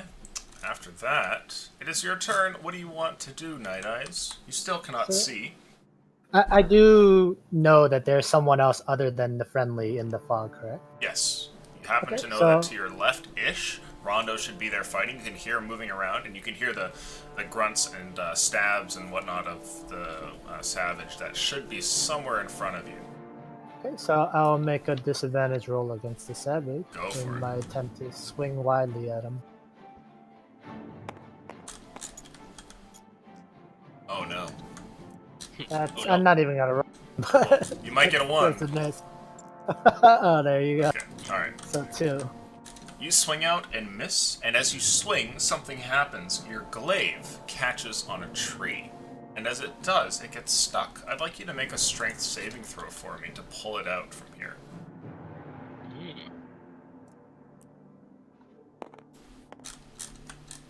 Ah, okay. You're able to recover your weapon, so it is no longer stuck, but it nearly gets fastened into this tree here. Is that all of your turn? That will be my turn. Okay. Rondo swings out, disadvantage as well. And you can tell that his swing catches nothing but air. After that, we've got our opponents, some attacks coming out. Let's see. Wolf. Is an 18 hit. Nope. Okay. After that, an attack on you. There's 2 attacks for you, Bob. Wow. Does a 15 or a 20 hit? 20 hits. Okay. You are stabbed for 2 damage, and I'll need a saving throw from you. All right. Can a Warforged be poisoned? No. No. Natural 20. Hey. Hey. All right. Waste save. Fuck.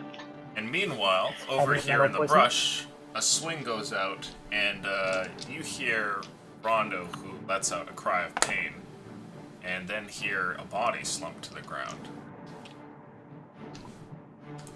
It is your turn, Benry. What do you want to do? God damn it!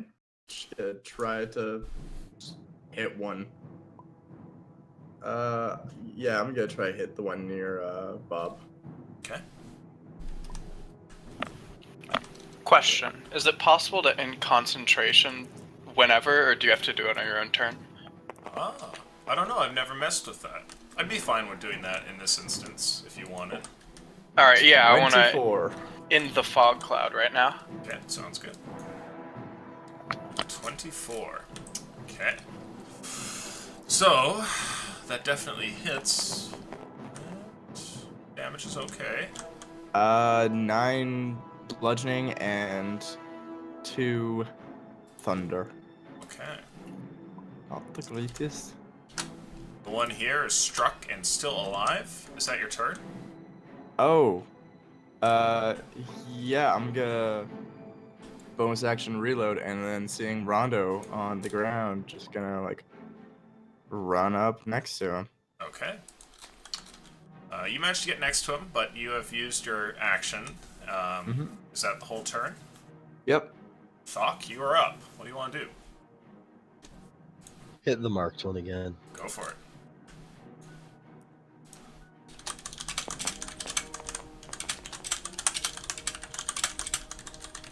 $15. 15. Okay, definitely hits. Roll damage.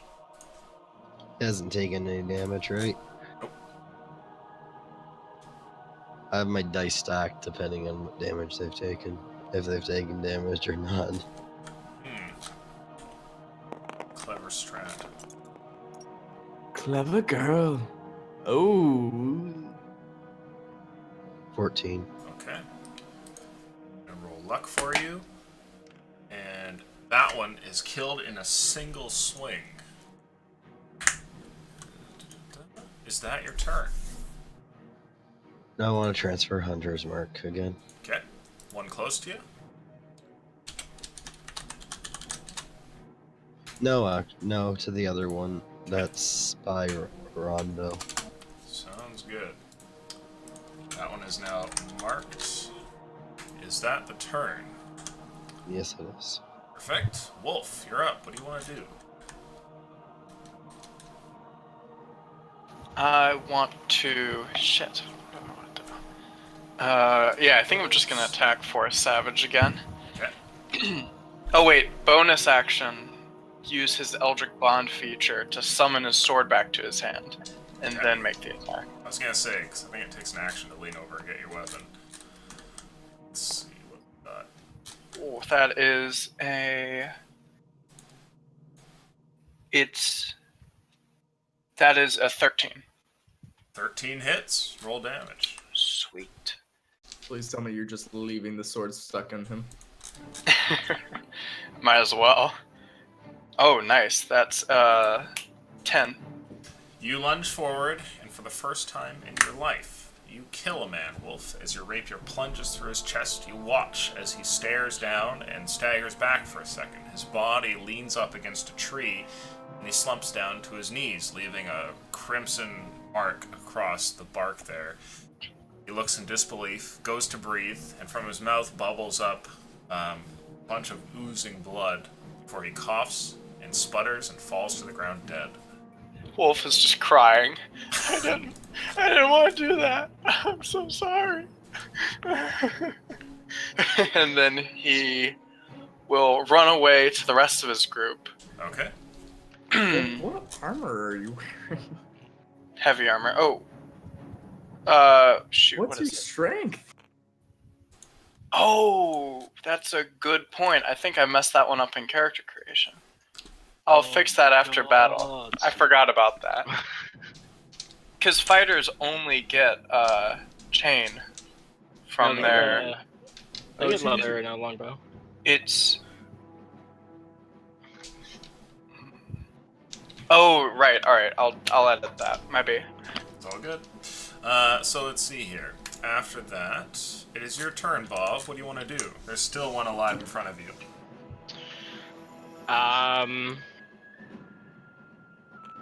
Yeah, just continuing to hammer away. Let's get a bop him. Mhm. You know, as Bob Just like- does. Back in my my blacksmithing days, where I kept on just hammering at things. Working on the ground. Modded That hits. Roll modded damage. 20.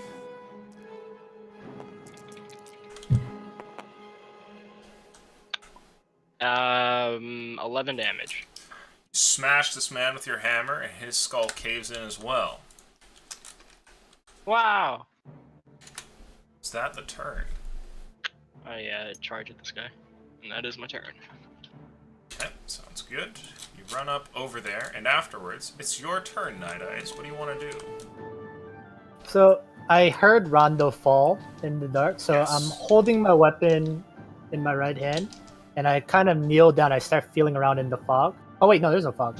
Okay. Fog so disappears never mind. during your search, and you can see him Sure. there on the ground. So I touch him with my hand Okay. and cast Cure Wounds. Ah. He lets out a gasp, and suddenly his eyes open back up, and he looks around. How much did you heal him for? To roll a d8.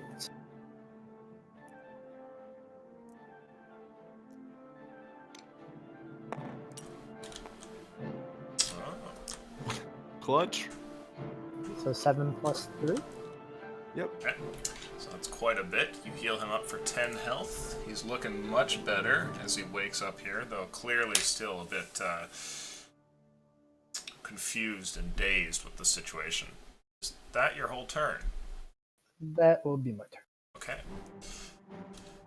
Rondo rolls over, and he grabs his longsword from the ground. As he gets up, he swings towards this savage in front of him. And fortunately misses here, stumbling as though he's still not all with himself. The creature here goes to swing at him, and misses as well. And it rolls around to you, Benry. What do you want to do? Gonna move over here. Move over here. We're like, good to see you, alive and well, lad. I'm gonna take a shot. That's, you know, just a little bit. That's 27 to hit. Be like, 27 hits. it's good to see this fucker dead too. Go ahead and roll damage. I said, don't fuck with the gnome. Oh, god damn it. 8. It's what is that? That's 10 piercing, 1 thunder. Okay. Was it piercing or bludgeoning? It doesn't matter. With the final shot, you leave a hole in this man's chest, and he tumbles to the ground.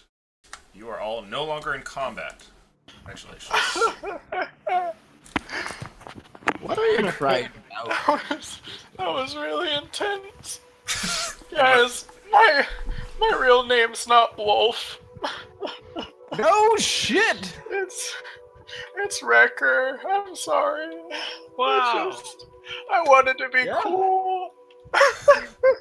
I mean, you did pretty well. You killed a guy. I know. You're covered in blood. Like, I just took someone's No. life. no, you did well. You did okay. So here, you want a piece of candy?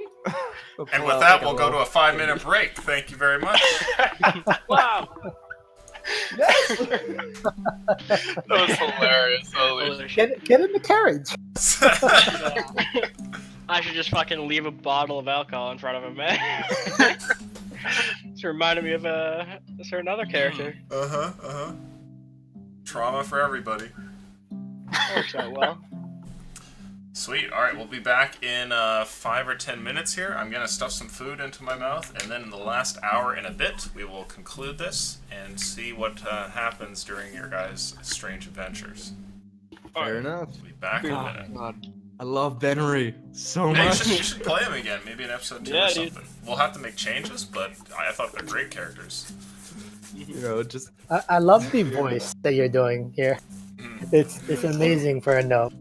I can What are you completely talking about? picture This this. is just everyday normal casual. You should play a version of Wolf, which is like him later on when he's like a 40-year-old man, and now he actually is like a grizzled badass. He's like, I've seen a lot of shit in my day.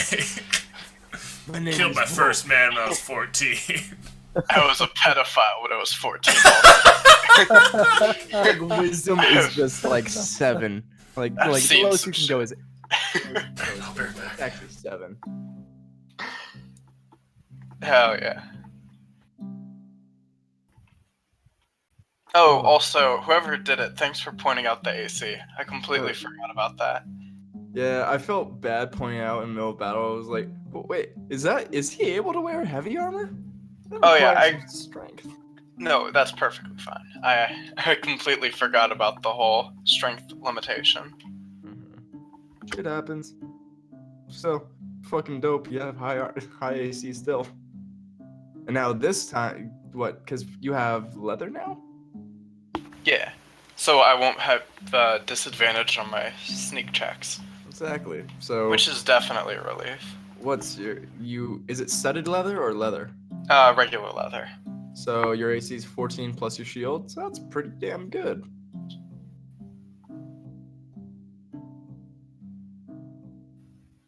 So I guess I asked this in chat earlier. Is there anything else I'm allowed to do other than movement after I take an action for the turn? Your If bonus I- action, if you have one, Right. So if I don't have bonus action. then no. Or I mean, you Okay. can interact, which is like small things. You can ask Lucian if you can do something, and he'll either say yes or no or roll for it. You know. Okay. So yeah, I was just asking because I don't really want to move away from a guy and give him a attack or whatever. So like I'm just like standing there, but I'm like I feel like Yeah, he no, keeps certain asking me classes to- don't wanna- have bonus actions at all. Right, right. Or even. If you want to spice it up a little bit, enemies only get opportunity attacks if you leave their 5 feet, so you could just make circles around them after you make your attack. Fucking makes sense. Talius. But that's also like against what I'm doing as like the guard person who's trying to hold a formation or cover somebody, not like trying to move around and get away from having my like side or back to someone. All right, I'm gonna get pop out for a second and get some food. I'm also gonna go say hi. I will also say hi to the general chat. Oh shit, now I feel like I have to say hi to general chat. You don't have to. How are you doing, clan? Alright. I'm back. I'm okay. Minus this voice of mine.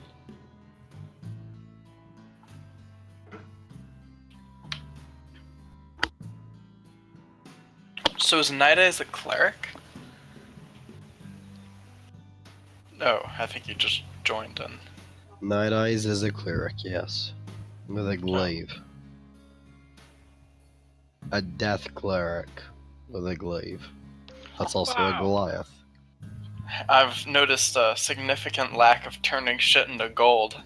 You're slacking on your game, B-Dash. Hey, look, man. Isn't a tree technically a finished object? No, but I mean, I could probably, now that we just killed off like a bunch of savages, I can probably just fucking stick all their fur and like spears and Oh, shit into dude. like my incinerator and pull out Dude. like a fucking block of metal. I need some armor stat. You gotta start making it for us. Hello. He's a walking, talking forge. Yeah, and forge clerics are bullshit. Oh yeah, what item do you have that's your +1? Is it to your armor or is Yeah, it to your weapon? It's my armor. That's how I kind of explain having the molten like red effects and stuff. Okay. No, like I looked at Forge Cleric and it kind of gets phased out later on once you start getting like magical items. Mm. Is that +1 stat? You might not get it for. Yeah, the +1's fine. It just quickly gets obsolete. especially since Yeah. you can only get one. But I Yeah. mean, his channel divinity, there's some really bullshit things you can do with it, or can do in quotation marks. No sane GM would allow it. To start raiding noble graves and stealing all their gold fillings, and melt them into a dude. gold bar. Why do you need to do that? You could just, get gold bars from anything. Any finished item. That's the only limitation. Any Dude. finished item. Fucking mailbox is a finished item. A house is a finished item. Mhm. A lot of things are made by people. Of course, no actual DM would allow that, but Yeah, but Sloth was talking about rules that is earlier. written. I could literally just strip all 12 of these savages, take everything that they own, and then just condense it down to a metal block. Dude, you should do that though, right? Like, why not? I think that's how the class is meant to be, right? Like, that's the intended purpose, instead of turning like houses into gold and then gold into fortresses, right?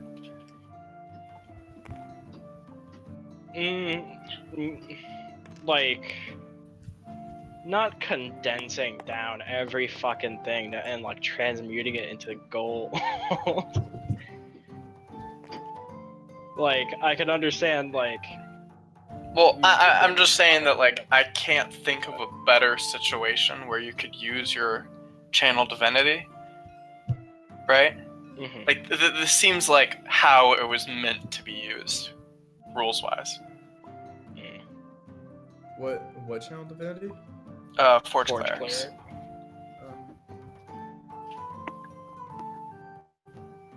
Plus, I mean, I doubt it would take that long, right? You just gather all your shit, turn it into gold, and then give...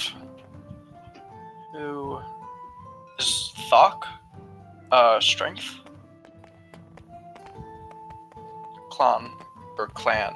Is Yes. Thok alright, sweet. Yeah, you could just give him a heavy armor. Mhm. Well, I mean, Sorry. I'm ranger. Or you could give him medium armor so you can still stealth, but... like you know. these savages, I'm assuming, are wearing like hide armor, and there's 12 of them. So I just take 10 of them and convert it down to a gold bar, or just take 5 of them and convert it to chain shirt. Wait, what? Yeah, Forge clerics are pretty dumb. Here, I'll screenshot it, and it's fucking ridiculous. This is sort of Sloth's trigger. It hurts. It hurt, and like I know that like in Illusion's campaign, Wani's just not gonna fucking allow it, but like, or allow me to like break it. But fuck, rules is written. It's fucking insane, and like everybody upon reading, it's like that doesn't seem too powerful. Like, Forge Cleric seems pretty weak, and it fucking bothers me. I mean, even with all the gear that they get, they still seem pretty good, right? Getting +1 to AC is insane. Just out of nowhere for a class. Well, it has to be metal objects, right? So it can't be hide armor. No, you can only make metal objects. It doesn't. There isn't any restriction on what you can use. It just needs to have some metal on it, so studded leather. Okay. The Yeah, dude, just make us all a bunch of medium armor. Just throw like Yeah. one copper piece in with like all this hide. yeah, well, no, like it's Scale the mail. finished Everyone gets like scale the mail. item that you make has to be at least partially metal. Oh See? yeah, I mean, pretty much everything's partially metal, right? Except for probably just straight leather. Holy shit! Yeah, you can make any weapon you want other than. Could you could make my thunder cannon? Well, if your thunder cannon is less than 100 gold, then yeah, Yeah, it's exactly 100 gold. I can make it in 30 minutes. Yep.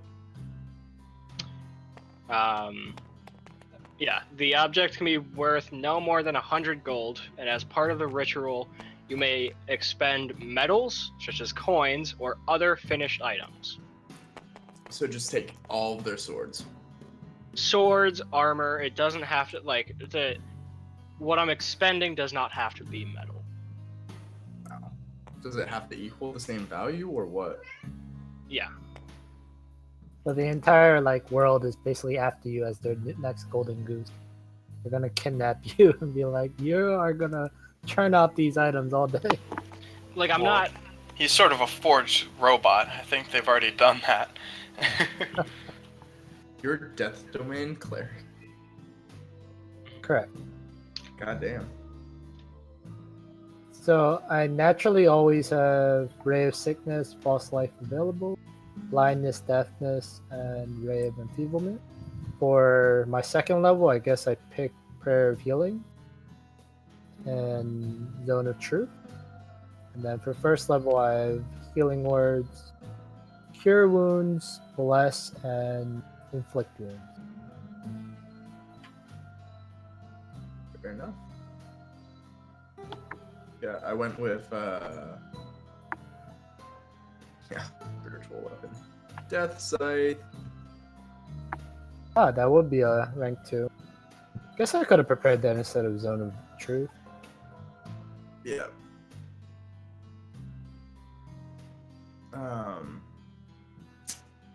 What else? Oh, Healing Oh, Word yeah. is also a bonus action, actually. I could have Yep. attacked somebody that turn. I thought you did.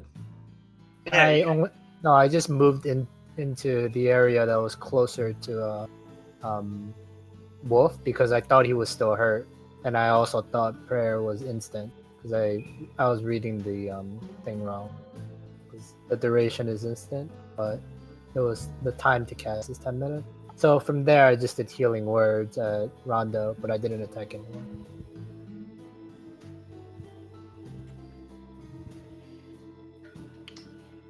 Yep.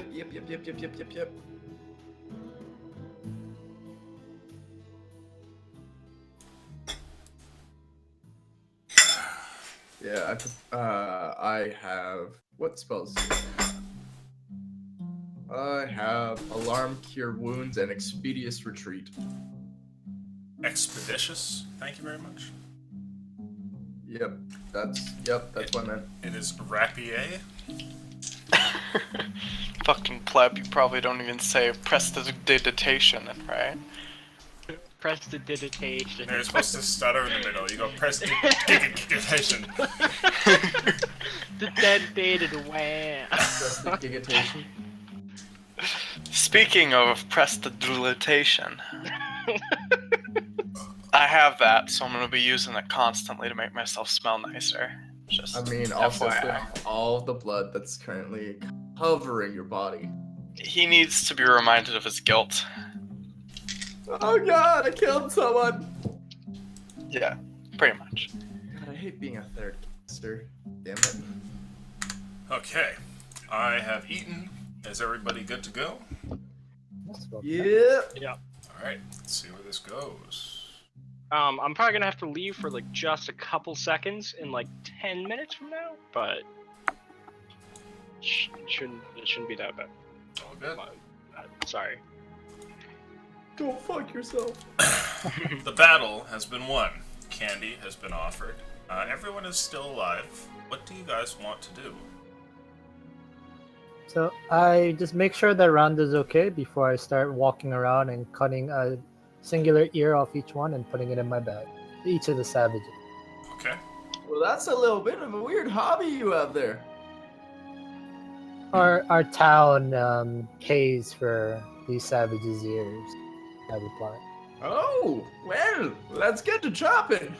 Hey.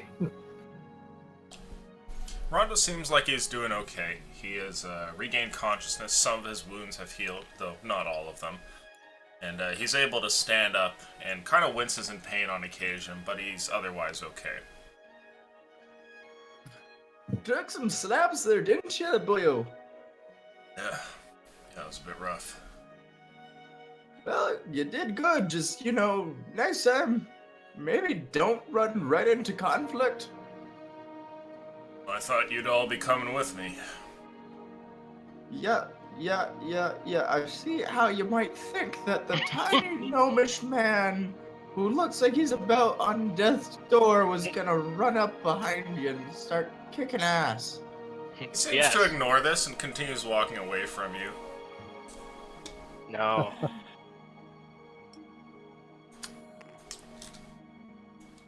After a while, you collect the ears from these savages, and you can add 12 of them to your backpack if you wish. And I also start following Rhonda. Yeah. I'm kind of like just gonna reassure him, like, hey, these exiles seem more useful in battle, even though they might be a bit crazy.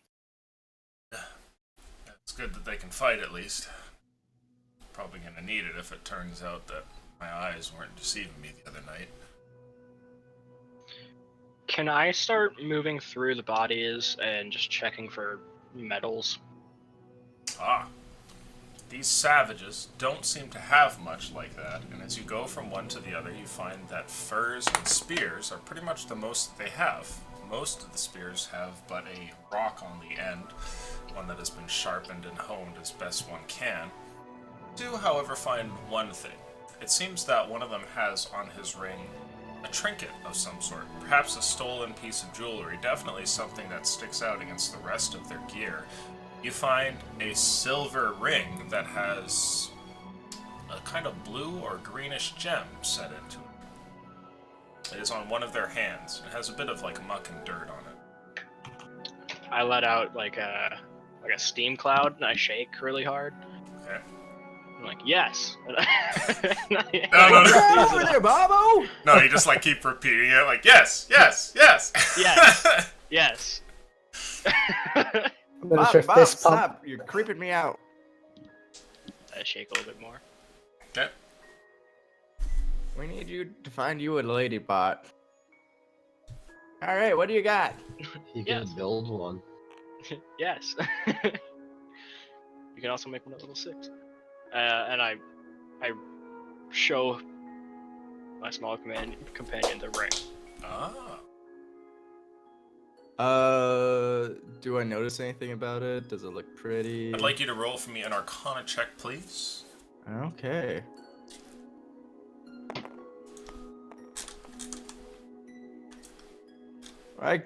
I'm not picking anything up off this, but if you boys are all right with sitting down for a little while and having a little, giving me a little time to focus, I could figure out if this thing is magical or not. Do you mind? Yeah. No. Yes. And I. Fuck. He, Bob shakes a little bit. Anyone? Yeah, we could, I'm fine with a little bit of a rest. Yeah, someone comfort this goddamn child. I'm just gonna start prestidigitationing everyone, just making sure everyone's clean. Okay. And then I'll do it to my hands over and over again, trying to wipe away the blood. All right. Hello. And yeah, I'll just cast Identify All right. As you wait as a there. ritual. You have an identify spell, do you? Yes, because the Artificer is fucking cool like that. Starting at level 1, your understanding of magical items allows you to analyze and understand their secrets. You know the Artificer's spells detect magic and identify, and you can cast them as rituals. You don't Okay. need to provide material component when casting Identify with this class feature. So after some time, the magical insight that you need comes to you, and you actually can tell what this is. It is a ring of ice knife, and you can use it at one point to cast an ice knife, just as it would with a normal spell. However, it can only be used once daily, and the spell is cast at 3rd level. Wow. Oh shit, 3rd level. That's a big boy. What would the spellcasting modifier be for that? 15. Like is Oh, the the DC. The DC is just 15. The DC Oh, would okay. be 15, and the strike to hit would be a +5 to hit. Okay. Damn. This is a handy little tool. Anyone know what the spell Ice Knife does? Raise your hands. No. Rondo looks over and Oh. says we should get moving. Well, okay. Well, Yes. fine. Ruin the fun. I'll slip it onto my finger. He starts to head off. You can feel a faint magic there as though you could activate the ice knife at any time. And as you guys wander through here, after a little while, you eventually emerge from the other side of the forest unscathed. Traveling one path to another, Rondo quickly takes you through the safest routes, and when you emerge, you find yourselves at the bottom of an incredibly large mountainside. Rondo stops at this point, and he turns to all of you and he says, "This is as far as I take you. Not going up into those mountains." Well, where do we go? He points out, and you notice that there's a dirt path a little ways away that leads up towards the mountainside. He says, "Old Mountain Pass over there should take you up, and start looking around there. Everybody says the thing stays in that there cave." You see he points up towards a large opening in the side of the mountain. Should take you close to there at least. Might have to do a bit of climbing afterwards, but I'm not headed over there. Well, thank you for your guidance, friend, I say, and kind of like shake his hand. Sure. He Okay, shakes your hand sorry. and kind of coughs a little bit, and he says, "Yeah, thanks for having my back in the forest there. I'll see you in town soon, I hope. Hopefully it's just another rumor, right?" Hey, Likewise, rumors, like you said. Can I extend my hand to shake as well? You extend your hand to shake, and he gives you like a pat on the shoulder. He goes, "Great working with you." Yes. gonna like shout at him as he's walking away. Hey, Sure. don't die, okay? You're a good lad. He turns around and gives you a goodbye wave as he starts to head into the trees, leaving all of you on the edge of the forest here. All right, let's go meet a beast. Mm. Maybe he has some porridge. Gotta get that porridge. Yeah, Okay. get that damn porridge. So, are you guys hitting the road and then going over to the base of the mountain?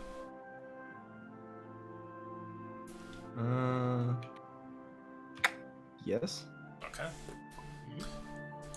Travel along the road is uninterrupted, and you find that it's a very old dirt path, smudged out in different areas, as though it's probably not been used very long, or much at all. It eventually ends at an area where you can see that stones have been roughly carved out to leave a path up the mountainside.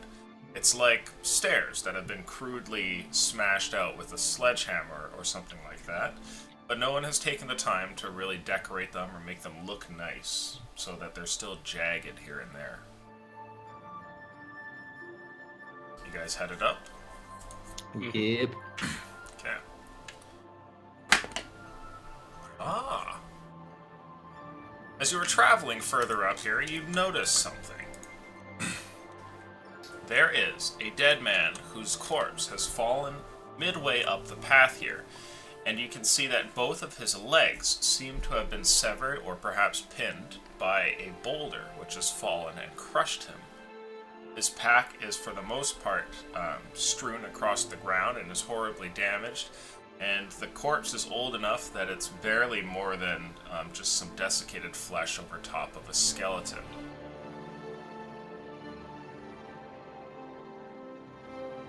No.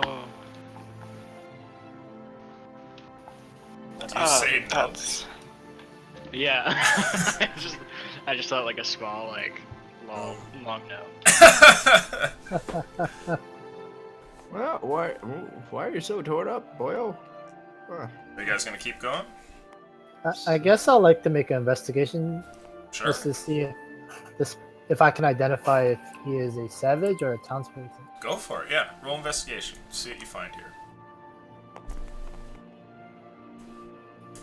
Plus 2. So 20, not 20 plus 2. Ah. Damn. It doesn't take you long to identify this person.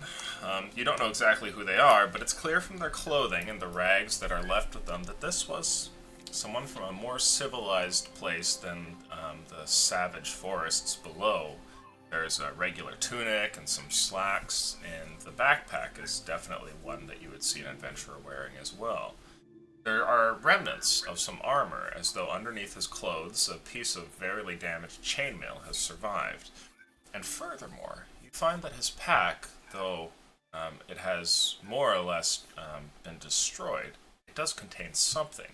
And as you kind of rummage around in there and move a piece of cloth out of the way, you manage to pull out of it what looks like a strange wand. The wand is golden in color and has what looks to be little multicolored baubles all over it. Okay, so I kind of hold the wand like in both hands, like aloft, and they're like, "What do you make of this?" to the rest of the party. Oh well. Can I Arcana check it? Sure. Go ahead and do that, please. While he's doing that, can I start using mending to repair? You said there was like armor, but it was like fucked up, right? Or You said the chainmail was usable, if I remember. There's remnants of a chain shirt on him. 12. Oh, it is broken. Okay. That's 12. I'll start repairing that with mending. Sure. A 12. You don't know exactly what comes out of this wand, but immediately from its recognizable features and the grandiose lore that surrounds it, you know that this is a wand of wonder, which has just been plundered from this dead man. A wand that contains all sorts of strange magic, the likes of which cannot be controlled, and what's fired out of it is completely random. You gave us the wand version of the deck of many things, you dick. It's a good time. Didn't the other one shot get this as well? Yes. Yes, we did. Fuck. Did they use it? Oh god, yes. Oh, thank God.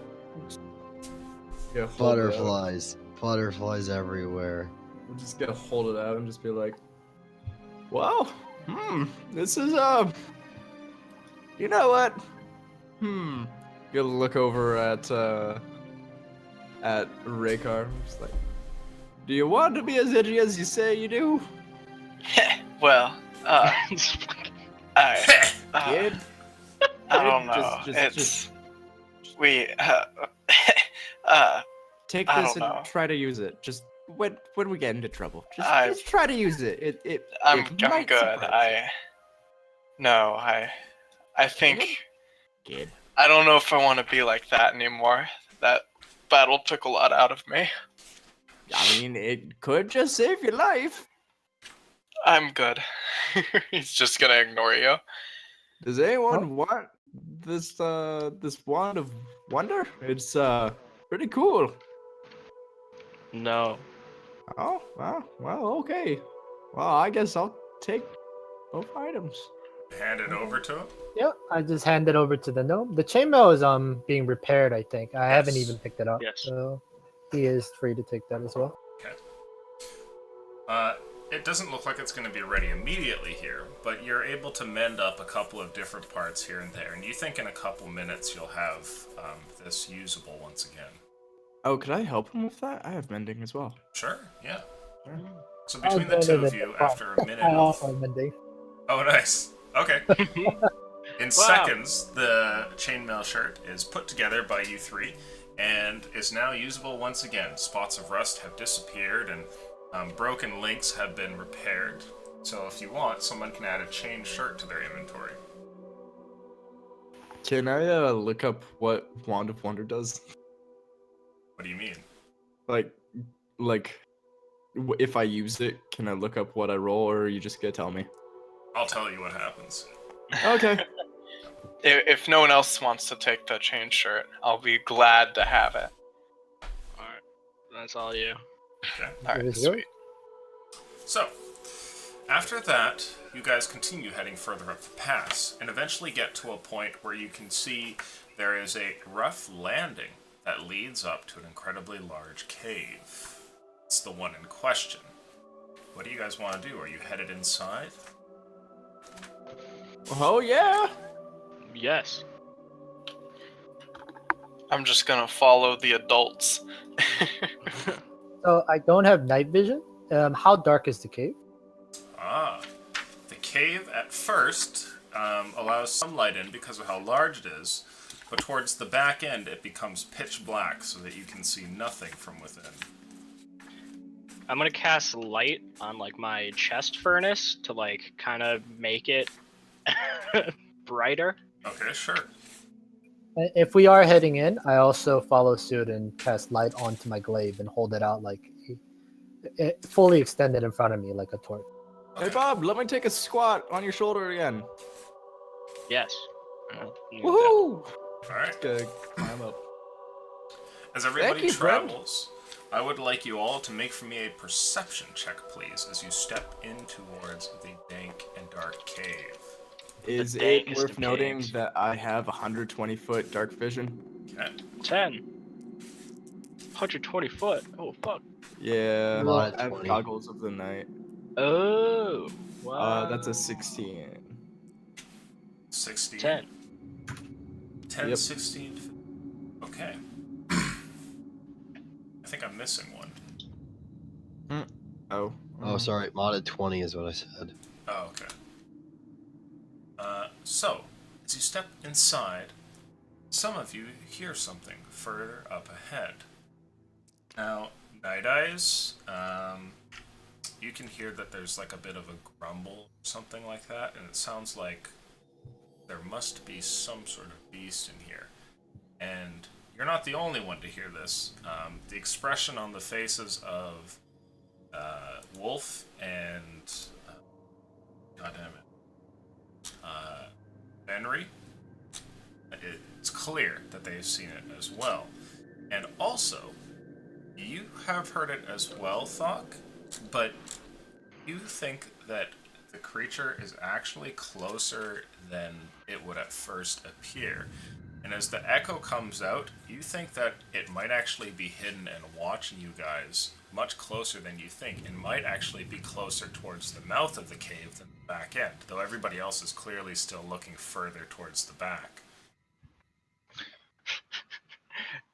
Can I call out and say, "Hello, I am B-06, an automated blacksmithing servant created by the great wizard Arcadius." Your robotic call echoes out throughout the cave. I basically leap over and just like put my hand over the robot's mouth, not knowing where the sound is coming from, but where I imagine he is speaking from, Okay. and I try to quiet him in a hurry. Alright. Can I use speak with small beasts to try to communicate simple ideas with a small beast? Sure. Are you gonna... Go ahead and make Just a... gonna tr- No, you just rolled perception. What did you get on that? 15? It's 16. Okay. You can see that looking around here with your pretty good dark vision that there are no small beasts around. Oh. Get it all going. Hmm. Well, anyone see this thing? could we? I want to try something for a little bit. Okay, go for it. Could we all set up a trap or something? I can create a really strong smell that might lure it out of the cave. I mean, like, okay, sure, yeah, why not? I still stand by that we should try to be like friends with this beast. I've Well, said this it'll once. It'll just lure it out. We don't actually have to kill it. Okay, well, sure. So you guys are about here. Place yourselves wherever you want to be. I'm like on BO6's shoulder. I am directly behind BO6, kind of nodding in acknowledgement and dragging him, like, yeah, let's do that. But I'm also like trying to keep him quiet. Okay. As this happens, you watch from the back end here, Night Eyes, as suddenly a creature materializes in the space at the center of your group. It comes with a strange distortion of sound, as though a portal in the universe is being ripped open, and a large, furry creature suddenly appears amidst your group. Makes wild swings, and I'd like everyone to please roll initiative. There goes your plan. Well, this is sort of what. Oh, no, that's no, a nat I 20. was just like saying that table too. Oh yeah. I don't know what I can do. You and I had the exact same roll, Sloth. Oh wait, that's Wow. a 23. Like, it was on a 20 and it rolled off to be a 5.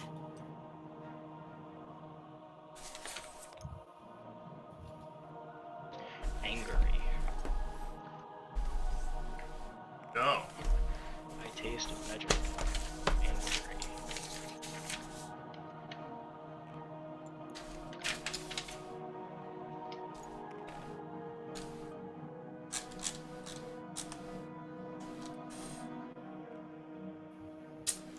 Sit here.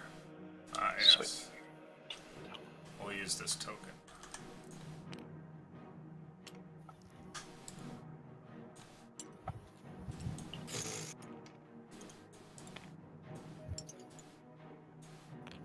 That is definitely a furry doge.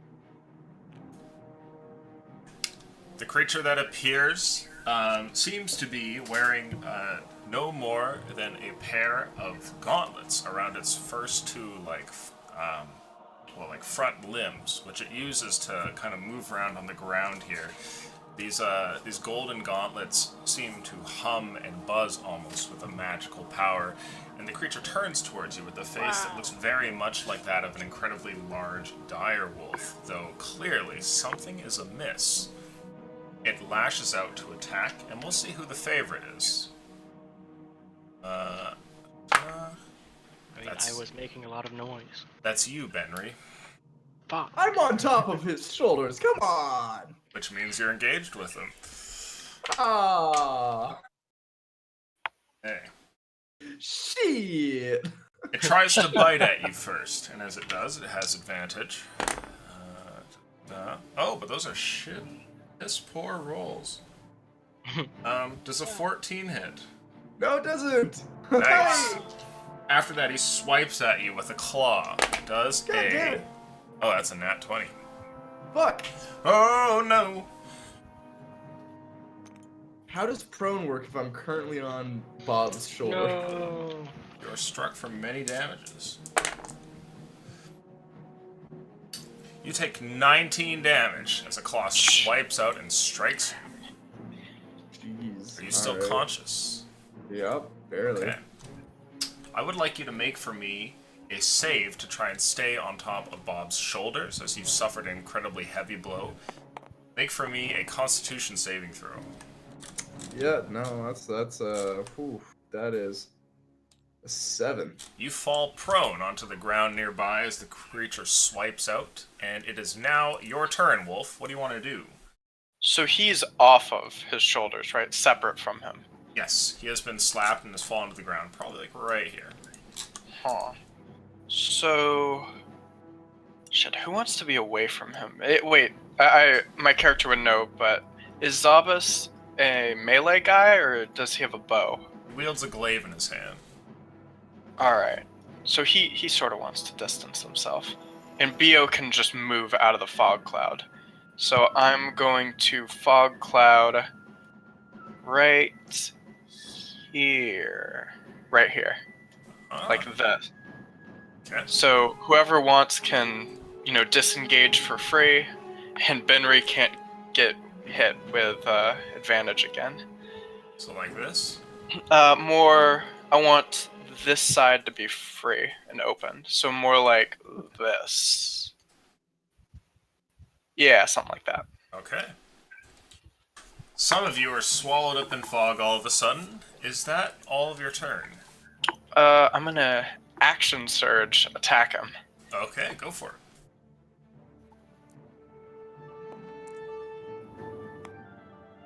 Ooh, that is a 12. You hit. Roll damage. Oh. Oh. Oh wait, that's not right. That's a D10. Rapiers are much more powerful than they were back in my day. Alright, that is an 8. What? 8 damage. 8 damage? Okay. Excuse you, it was rapier. My bad, Rapier. Okay. You step out and make a lunge, and your rapier manages to go through the creature's flesh, and it lets out a howl as you do this. It turns over to you for a brief moment, looking over its shoulder, and large, dagger-sized teeth can be seen within its maw. Is that your turn? Yes. Okay. After that, it's yours, Night Eyes. What do you want to do? You can't see anything. So I actually saw the Benry being knocked down before the fog came up. So I kind of stepped towards him, like past where B06 is, Okay, so you can move over there if you wish. and I got out of the fog, but I guess I don't see Benry Nope. since he's still in the fog. And I'll see the furry creature, and I'll swing at it Okay. with reach. Go for it. Nice. Ba, ba, ba, ba, ba. So that is a 13. 14. Okay. That hits. Roll damage.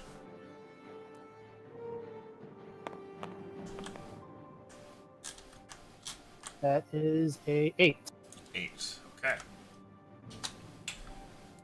You swipe out and manage to cut the creature here, but it's still alive. In fact, it looks like the wound that you've dealt to it is fairly minor, and it kind of scoffs it off. Is that it? That will be my turn. Doc, you're up.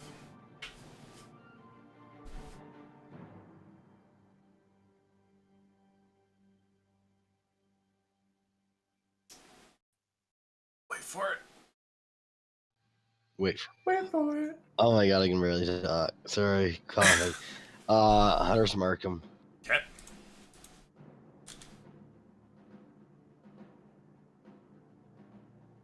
And then I want to take a swing. Swing. Okay, he is marked. Ooh, that's not great. 2 plus. 7. Okay. Total. You swing out, but unfortunately miss. The creature is fairly agile despite its size. Is that your turn? Yes. Benry, you are up.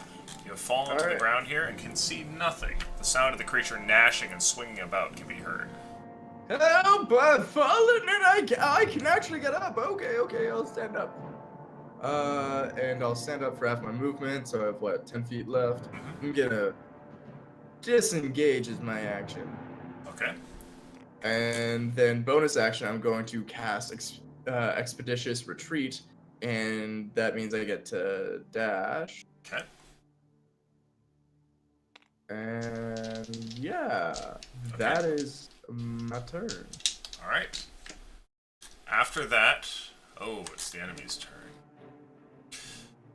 The creature snarls, and it moves in your direction here. You can make an opportunity attack if you would like, Wolf. I will certainly do that. Okay. Oh, that's a nat 20. Oh, nice. Roll. And to 2d8. answer your question, yes, it would attack him, Cerebrit, make an opportunity attack, but it didn't notice. 16 damage. 16. Nice. Okay. Wow! Good stab in there. The creature comes over and swipes at you, Night Eyes. Does a... Oh, that's a nat 20. Holy Oh fuck. shit. Wow! Wait, is that the second nat 20? Yep. Yeah, not 20. Or no, it's for the wolf. Mm-hmm. You take 11 points of damage as you are swiped here, Night Eyes.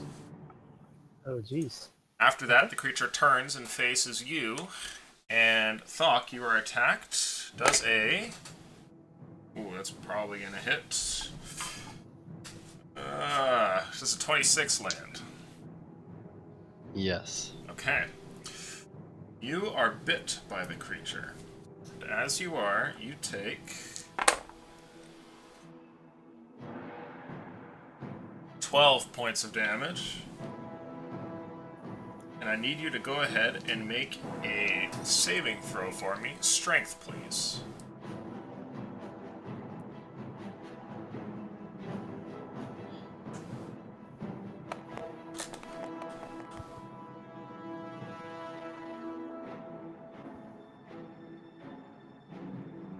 Strength.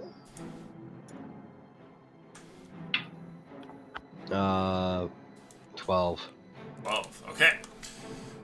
You are attacked by the creature, and it nearly manages to fasten its jaws around you, threatening to grab and devour you, or perhaps worse. But you're able to kind of wrench your arm from its mouth here, and it is now your turn, Benry. What do you want to do? Or sorry, no, the creature just went. It is. What the fuck is going on over here? Smoking some crack. It is your turn, Bio. Am I supposed to do a concentration? Are you concentrating on a spell? I thought I put Hunter's Mark. Yeah. If it's concentration, then yes, please. I'm gonna move out of Nice. fog, and let's bless Thok, myself, and Benry. Okay. Is that your turn? Yep. Okay. After that, it's your turn, Wolf. What do you want to do? I'm going to move. Shit, what should I do? I'll move forward and attack. Okay. I think that's all I can do.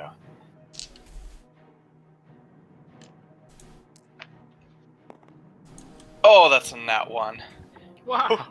Feels you lean bad, man. forward, and as you do, you miss, but kind of slip up for a second, and the creature takes advantage of this and swings in your direction before you can act. Does a 22 hit? A 22 does certainly hit. Okay. You are hit for 11 damage as a claw swipes across you. Alright, so that is... I have 18 health, and I have to make... or 17. And I have to make a concentration check. That's just Constitution save, right? Mm-hmm. Oh, sweet. Alright, yeah, that's 21. So I'm Okay. fine. So you're all good. What else do you want to do with your turn? Ugh. I'm looking a little worse for wear. I think I will stay put. I've got enough health points to tank a couple more hits. Yeah, I'm good. Okay. After that, it's your turn, Night Eyes. What do you want to do?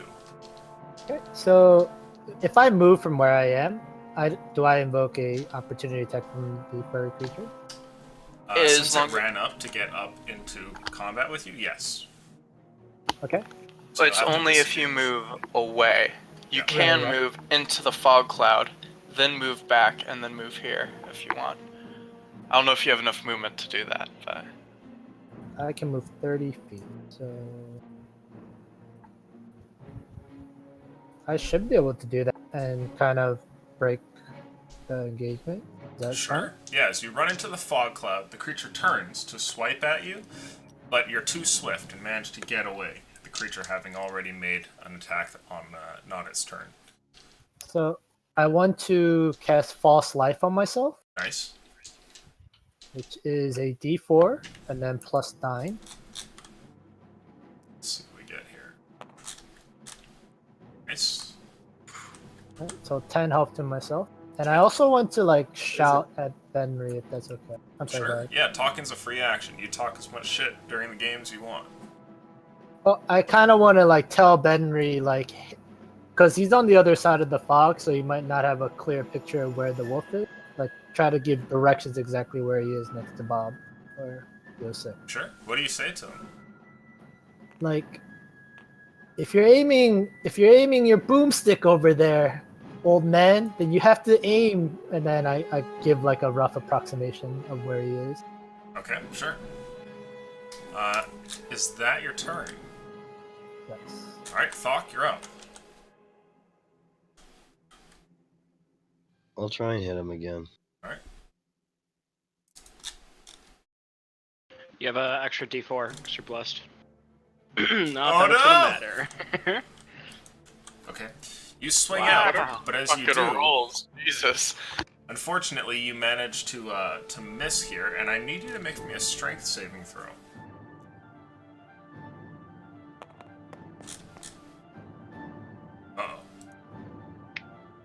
Uh-oh. Uh-oh. 13. Okay. As you swing out, you nearly let go of your axe by accident, but manage to hold on to the thing. What do you want to do? You still have the rest of your turn.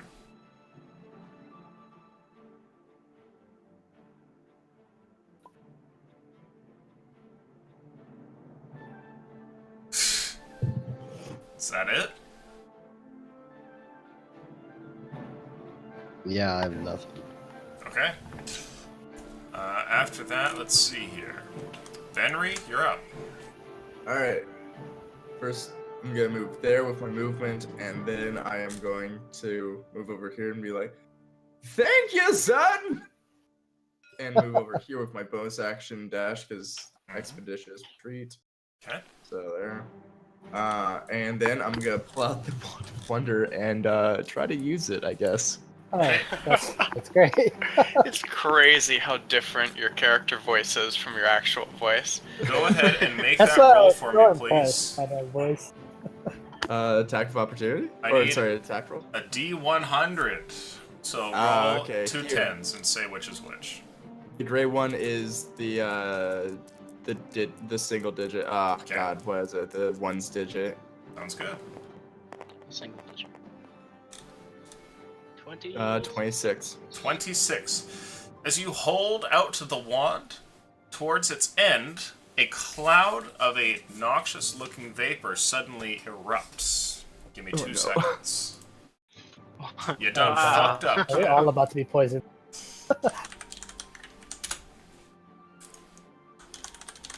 Good news is Bo is immune, so maybe everyone dies but him. Oh, jeez. Mm-hmm. Hopefully a Constitution saving throw goes well.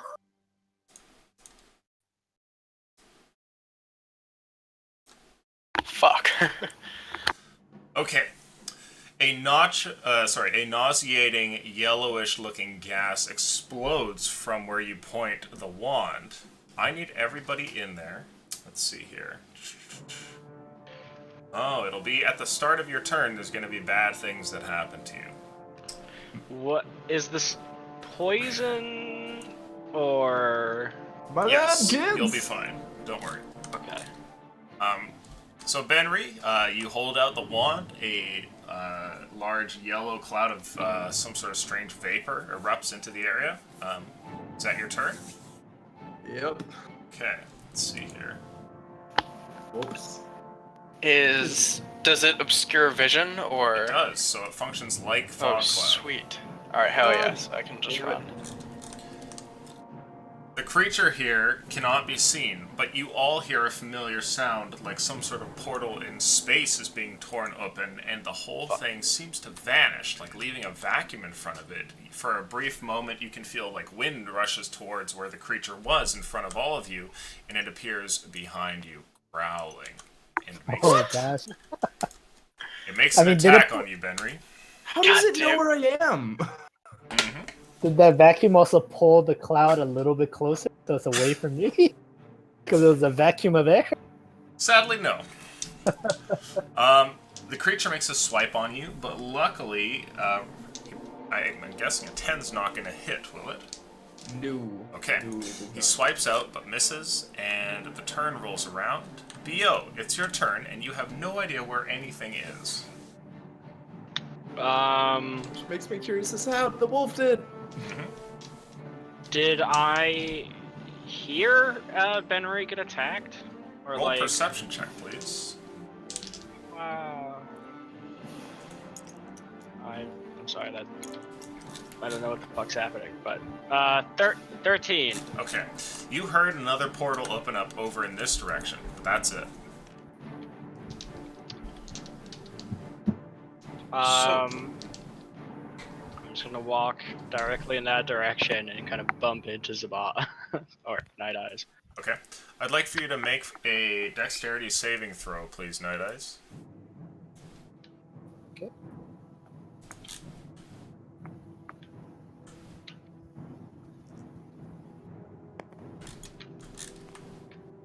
Uh-oh. Uh-oh. While in the Like cloud a- here, you are knocked out of it, thankfully, as a large, towering hunk of metal bumps into you and sends you falling down prone to the ground. Now you've emerged from the other area here and can see BO nearby. Oof. what what is an action? Or actually, I say wow, and then what is an action to pick him up? It's an action. I'll say an action. Yeah. Fuck. What do you want? I'm being bitten right now. So that's like 15 feet of my movement.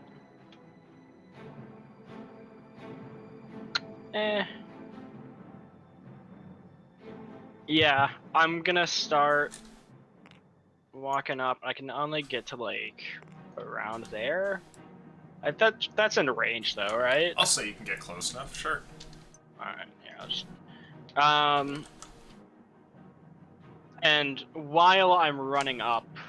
No, I'm just gonna fucking smack it with my maul. I'm not gonna do anything fancy. Go for it.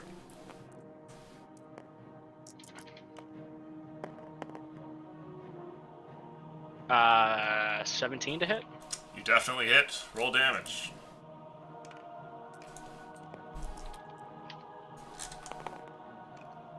Okay. I can reroll 2s.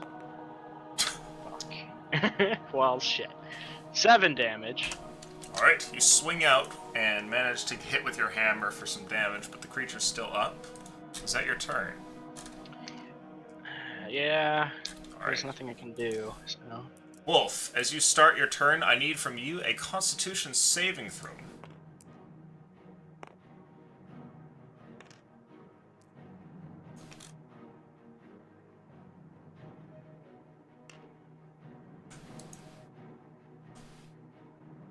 I believe in you, Wolf. Oh, that's a 10. I muted myself. Okay. Unfortunately, as you go to try and stomach this, the horrible gas has like a terrible odor to it and a noxious feeling that causes you to just start like retching, and it feels like you're about to vomit, and so you cannot use an action this turn. You still have your movement and your bonus action, however. Oh, that's not that bad. Alright, so I'm going to... Was Bo being silent as he was exiting? I don't know how quiet this giant robot is. I am like 1,400-year-old hunk of rusted metal. So You Could would I- hear him leaving, yes. Alright, so I'm just that gonna weighs run 600 that pounds, way. Okay. 30... Oh, 35. I can make it pretty far. Nice. Okay. You emerge from the cloud here. Is that your turn? Yes. Alright. Night Eyes, you're up. You're prone on the ground. What do you want to do? Getting up uses half your First. movement, by the way. First, I stand up, Okay. and I guess I've already noticed that Henry is being attacked, so I sort of rush to his aid, lining up with Rakar here, Okay. and I'll hopefully make the range attack. And then- So I have to actually be behind BO2 to reach. I can't. This is 2.7 or 3. Yeah, I should be able to attack. Yeah, you can get in range to attack him. Let's see what we get. Whew. That is a 23. That hits. Go ahead and roll damage. Who do you guys think is going to die in this encounter? Oh, you know, the guy sitting on 2 HP. Ah, 10 here. okay, 10. Alright, the creature is still alive, but as you strike out at it, it staggers for a moment, as though its resolve is being tested. Is that your turn? That would be my turn. Thok, you're up. Con saving throw. Okay. Let's see what we get here. Do you still have a D4? Yeah, you do.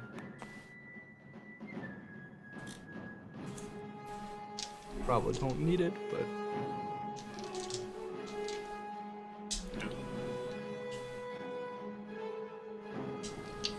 That's an 18. Nice. You are still good then. You're able to resist that, so you still have your action. You can hear the commotion towards the exit of the cave here. What do you want to do? I was going to ask, since it's hunter marked, What's that?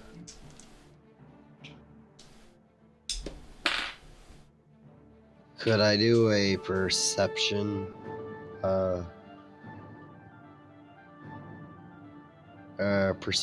to check to find out where he is since I have him marked?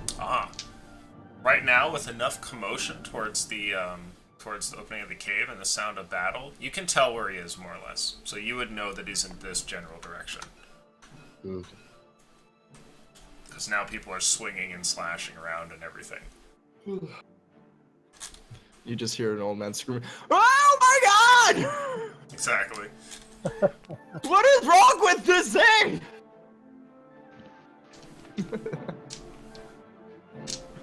Okay, you emerge from the cloud. Is that it? Yep. Okay. After that, it's your turn, Benry. What do you want to do?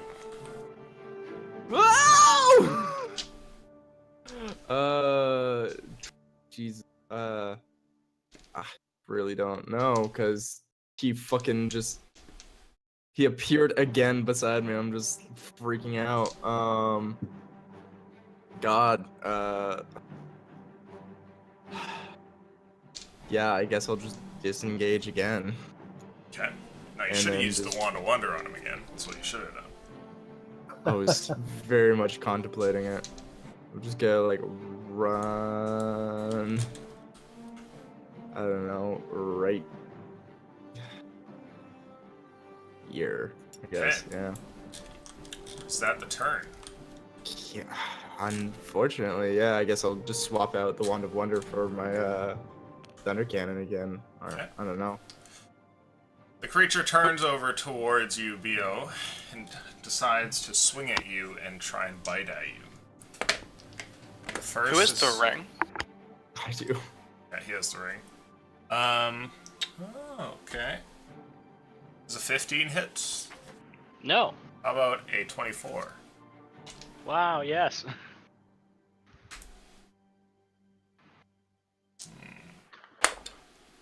Okay. You were hit for 5 damage. I need a strength saving throw, please. And Make a it with con- advantage since you're so heavy, actually. And a concentration check. Please don't fall on me. Okay, you are good. Remember, yeah, concentration. Let's see what we get. Uh-oh. No. Uh-oh. Bless is now gone, and it is your turn, Bo. What do you want to do? Violently shake this time, Uh-oh. as I'm now angry. Uh-oh. And The hibachi just went up to 10. Or Hitachi, sorry. Loading dogoslayer.exe. yes, I smack it with my hammer. 13. Do you, though? 13 hits.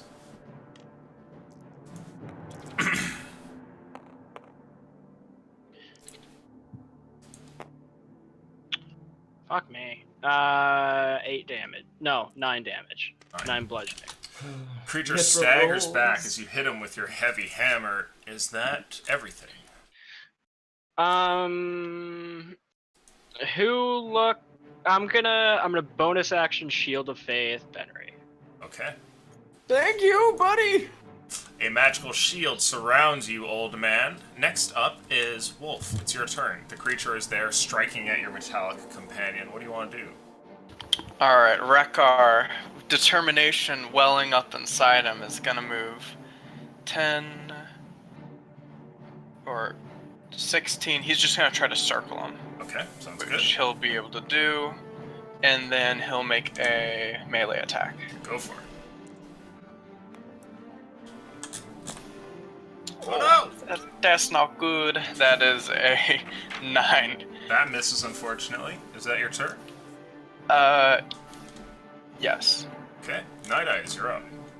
Okay, so I reach over to Benry with my right hand and grab his arm. He's like, "You're too old to die here in such a place," and cast Cure Wounds.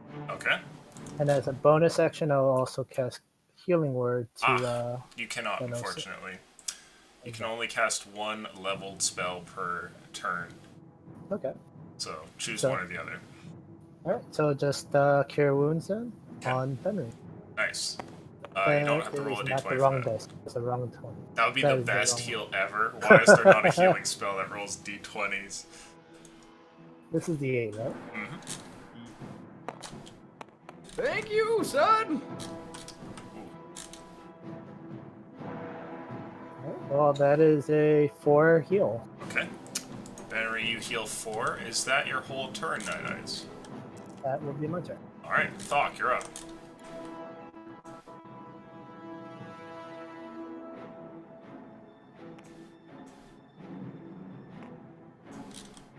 Let's see if I can hit him.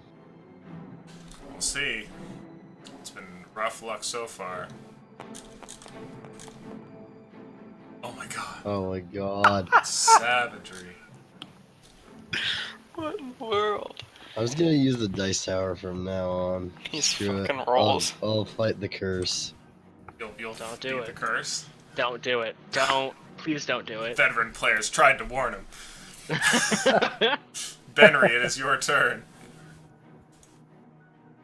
Thank you. But I think it's time to lay on the boom. Just gonna, with that epic line, I'm gonna Lay on the try to hit with the cannon. Okay. Does a 15 hit? It does. Roll that damage. Here comes the thunder! Hey. Oh, that's Wow. a good roll. Alright, that's 15 damage total. Okay. You puncture a portion of this creature, causing it to stagger once again. This time, when it tries to regain its footing, it coughs for a moment, letting blood fall from its mouth down to the ground here, but it's still alive. Is that your turn? Gonna move back over here and reload the thunder cannon. Okay. The creature will now decide who it wishes to devour the most. The first attack goes to... Oh. Is going to go to you, Bio, and the second one Hell yeah. is also going to you. Oh, the tasty All right. Just show the face on the 27 wrong hit. person. Oh, yes, it Holy crap. does. Does a 22 hit? Yes, it does. Okay. You're first struck by the claws, which swipe out and deal a total of 13 damage. Oh, I'm so dead, guys. Next, the creature goes to bite you for 10. Are you still I'm alive? down. Okay. Yeah. No, I'm not. I'm not dead. Not alive. Okay. I'm down. Unconscious. Okay. So Shield of Faith is gone. Oh, shit! The jaws Mom! of this creature come down on Bio, and he tries to avoid it, but his armor submits, and you can see that a bunch of plates kind of crumple inwards, and there's the sound of metal and wood snapping as this happens. Suddenly, Bio lets out like a violent shake, and the light in his eyes and his furnace starts to dim as he falls to the ground, a crumpled heap. And that's the creature's turn. I need a death saving throw from you, please, Bio. Wow. That one, he wows in heaven. Oh no! Okay, one fail. Okay. I don't add anything to that. I just. Nope. That's, yeah. Okay. And No. Wolf, it's your turn. We did not get a short rest, correct? No. We just. You hustled and bustled all the way over here. Whew, finally, 21. Roll damage, see that. please.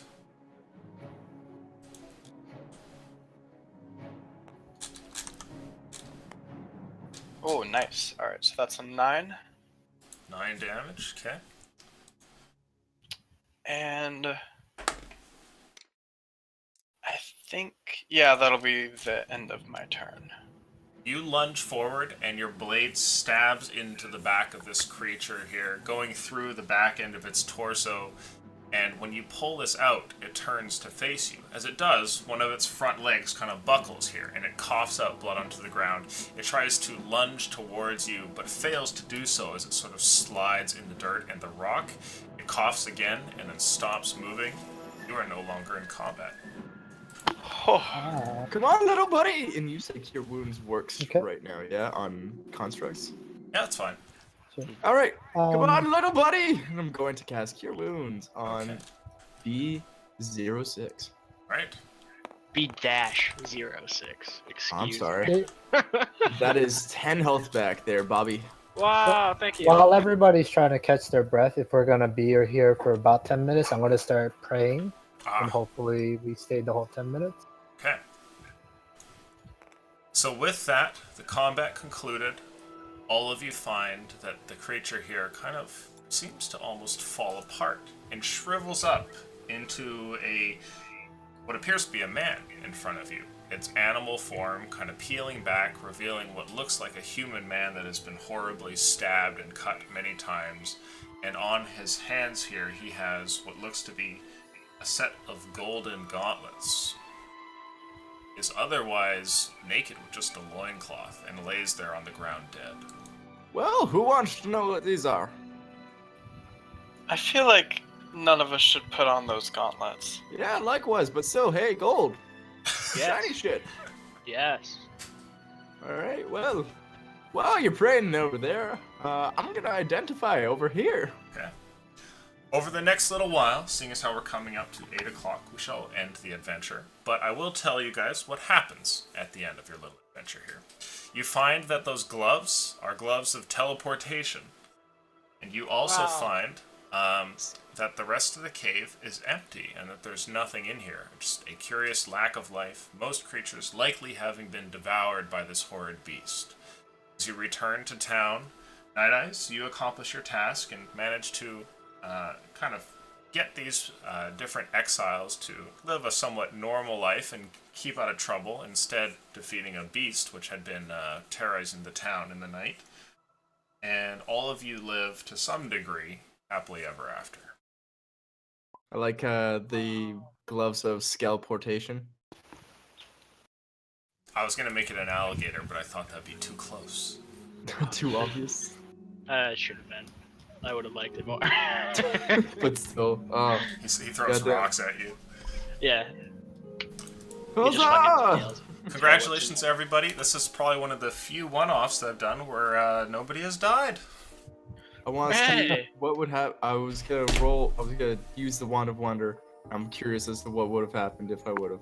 Sure. So Let's see. let's check it out. Okay. Once again, gray is in the ones.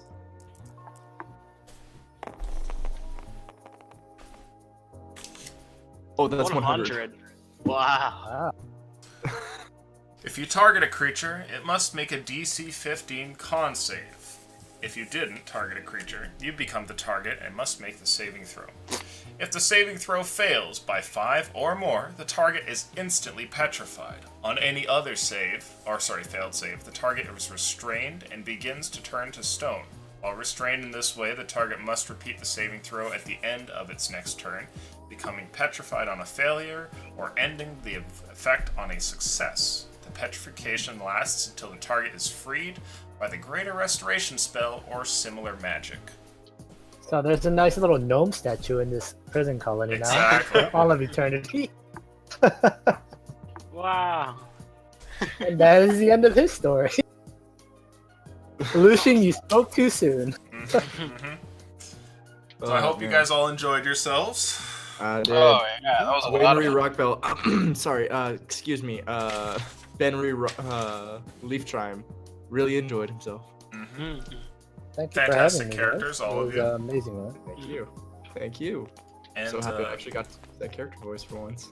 we'll see Oh, Monday. Hopefully we'll have everybody back so we can play the storyline quest. Z, thanks for dropping in. It was great. I hope you had fun. I had a great time. Thank you for having me. Awesome. I We'll got see a about... 20.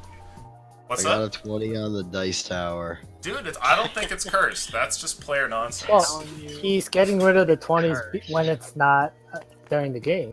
Like I have a never curse come out. switch that I turn on and off depending.